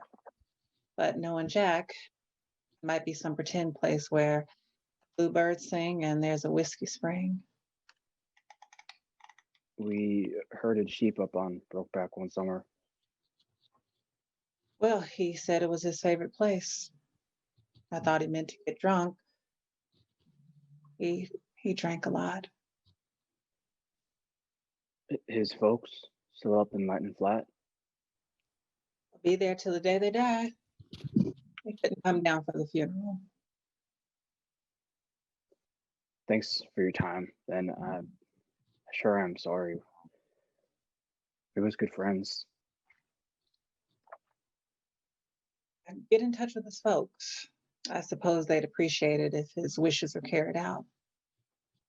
About the ashes, I mean. Although she is polite, her little voice is as cold as ice. Ennis hangs up. He looks like death. Interior, middle of nowhere, Wyoming, pickup truck, day. Exterior, middle of nowhere, Wyoming, pickup truck, day, continuous. Interior, outside of Lightning Flat, Wyoming, pickup truck, day, continuous. As he creeps along in the pickup, Ennis looks at the scribbled instructions he has scrawled on a piece of cheap tablet paper. Comes to a dented mailbox next to the highway. Stops, leans out to look. The name is almost worn off, but when he looks close, we see that it says John C. Twist. Exterior twist homestead, house front porch, day continuous. A rather stout woman, probably 60 to 65, stands on the front porch that stretches across the front of a tiny brown stucco house. 4 rooms, 2 down, 2 up. This is Jack's childhood home, and this is Jack's mother. Shades her eyes as she squints, looking at the pickup truck coming slowly up her road. Moves down off the porch and into her yard, carefully in her movements, as if recovering from an operation. Exterior twist homestead house, driveway, day continuous. Ennis pulls his pickup truck next to the porch. Continued, stops, gets out, tips his hat to Jack's mother. Interior twist homestead, house, kitchen, day. Ennis sits at the little kitchen table with Jack's parents. Across from him sit Jack's father, his hands folded on the plastic tablecloth. The father is tough, weather-beaten, testy, critical, makes it clear by his manner that he expects to be stud duck in the pond. Jack's mother, silent, defeated, stands. Ennis can't see Jack in either of them. Want some coffee cake, don't you? Slice of cherry cake. Thank you, ma'am. I'll take a cup of coffee, but I can't eat no cake just now. John Twist stares at Ennis with an angry, knowing expression. I feel awful about Jack. Can't begin to tell you how bad I feel. I knew him a long time. I just come by to say that if you want me to take his ashes up there on Brokeback, like his wife said he wanted, I'd be proud to. There's an uncomfortable silence. Ennis clears his throat, but then says nothing. Tell you what, I know where Brokeback Mountain is. I thought he was too goddamn special to be buried in the family plot. Jack's mother, never a part of her husband's life, endures this. Jack used to come home every year, even after he was married and with a family of his own. He'd come, stay a week or 2, help his daddy on the ranch, fix the gates now, mow and all. Can't get no help around here. Jack used to say, Ennis don't mind, he used to say. I'm gonna bring him up here one of these days and we'll lick this damn ranch into shape. That's some half-baked notion the 2 of you was gonna move up here, build a cabin, help run the place. And this spring he's got another fella's gonna come up here with him and builds a place and help run the ranch. Some ranch neighbor of his from down in Texas is gonna split up with his wife and come back here. So he says. But like most of Jack's ideas, never came to pass. We see the color drain from Ennis's face as flashback, exterior, side of the road, Wyoming. Day, we return once again to Ennis's earlier flashback. Scene 89. Low angle, Ennis's father leads Ennis and K.E., Ennis's older brother, to the edge of an irrigation ditch. Cameras on their backs, and Ennis's father's head is out of the frame. As we approach the ditch, we see the toes of 2 boots appear. 9-year-old Ennis and 11-year-old K.E. look down at what was Earl's corpse in the earlier flashback. We see Ennis, his little boy's face, fill with horror. Then, unlike the earlier flashback, we pan up the body in the ditch. But the bloodied face is not Earl's, it's Jack's.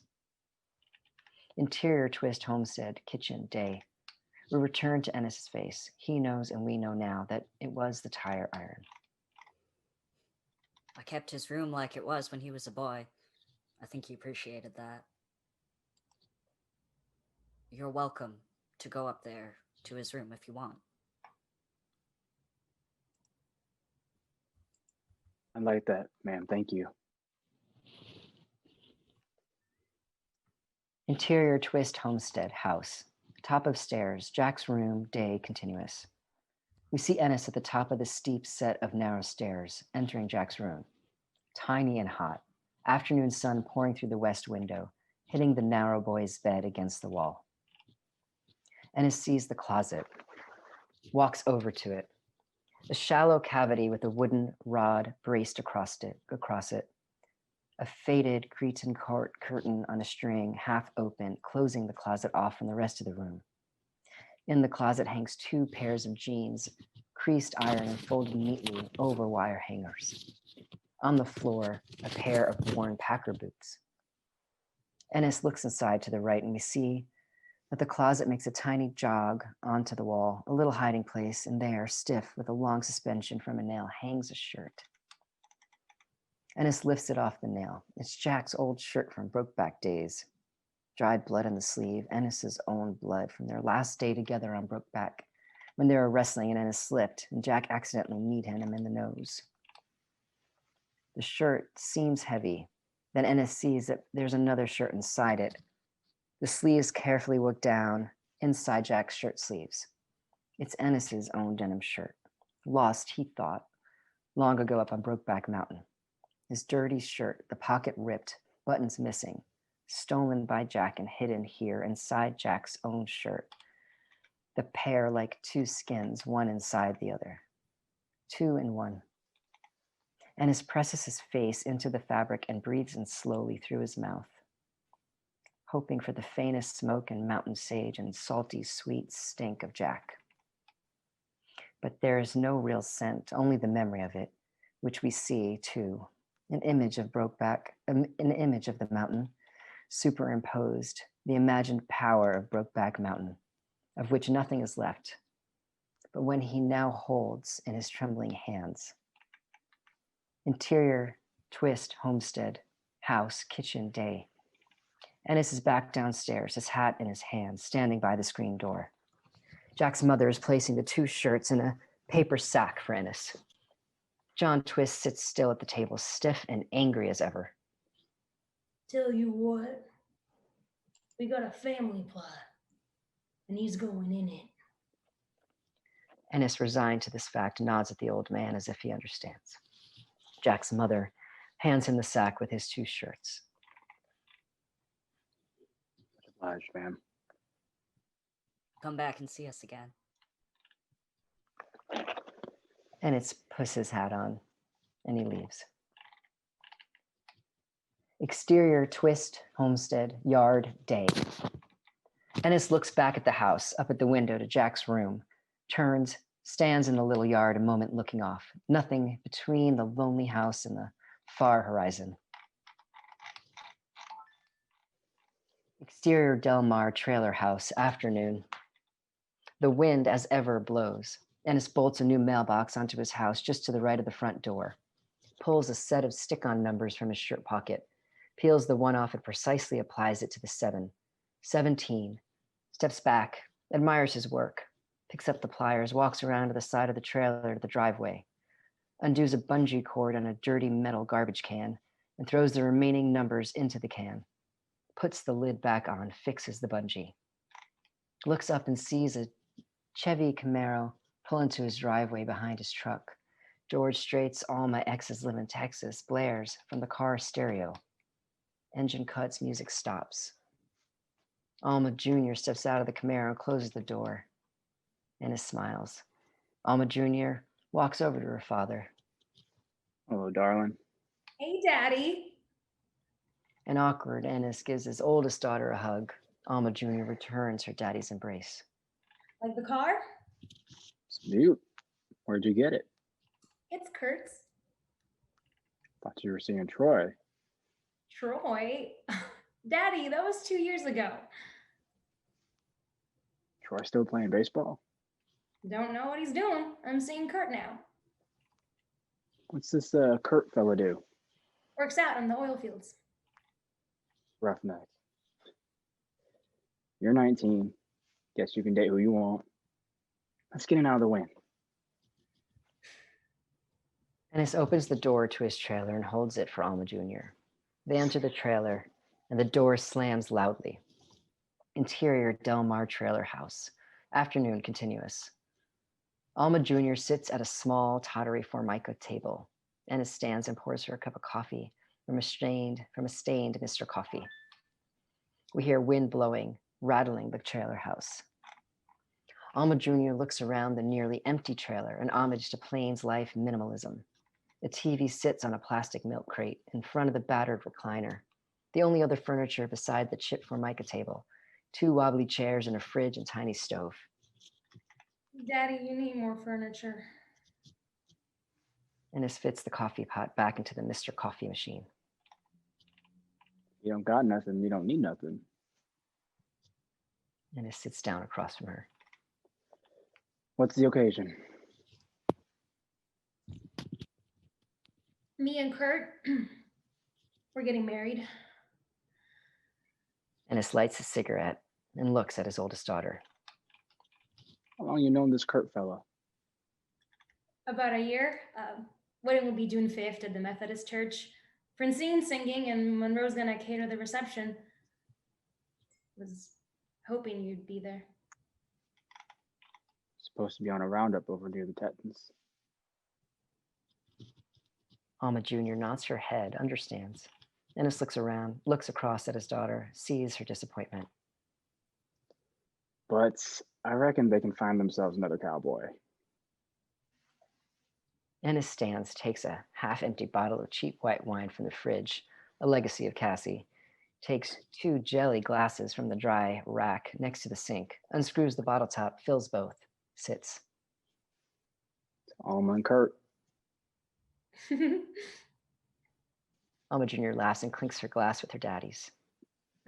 Ennis smiles back at his daughter, his face full of regret and longing. Exterior trailer house day. Ennis pulls his pickup truck in the front of his crumpled little trailer house. Interior trailer house, day continuous. Ennis comes inside, the little sack with the postcard in his hand. He's hung the 2 shirts next to a window on a wire hanger, suspended from a nail, the one tucked inside the other just as he has found them, as they've been for years. He takes the postcard from its sack, uses brass-headed thumbtacks to tack the postcard of Brokeback Mountain on the wall right beside the 2 shirts. He steps back, looks at the ensemble through a few stinging tears. I swear. He looks out the window at the great bleakness of the vast northern plains. The end. Yay! Oh my God, you guys crushed it. Thank you so much. That has been Brokeback Mountain. And we'll hopefully include everybody's like socials and stuff in the end card or whatever. But thank you so much, Sam. You're an actual champion. Thank you, Sam. And it was so great. I'm sorry I was on mute because I was like smiling and laughing the whole time. It was really, really great. So thank you guys so much. And thanks for doing it.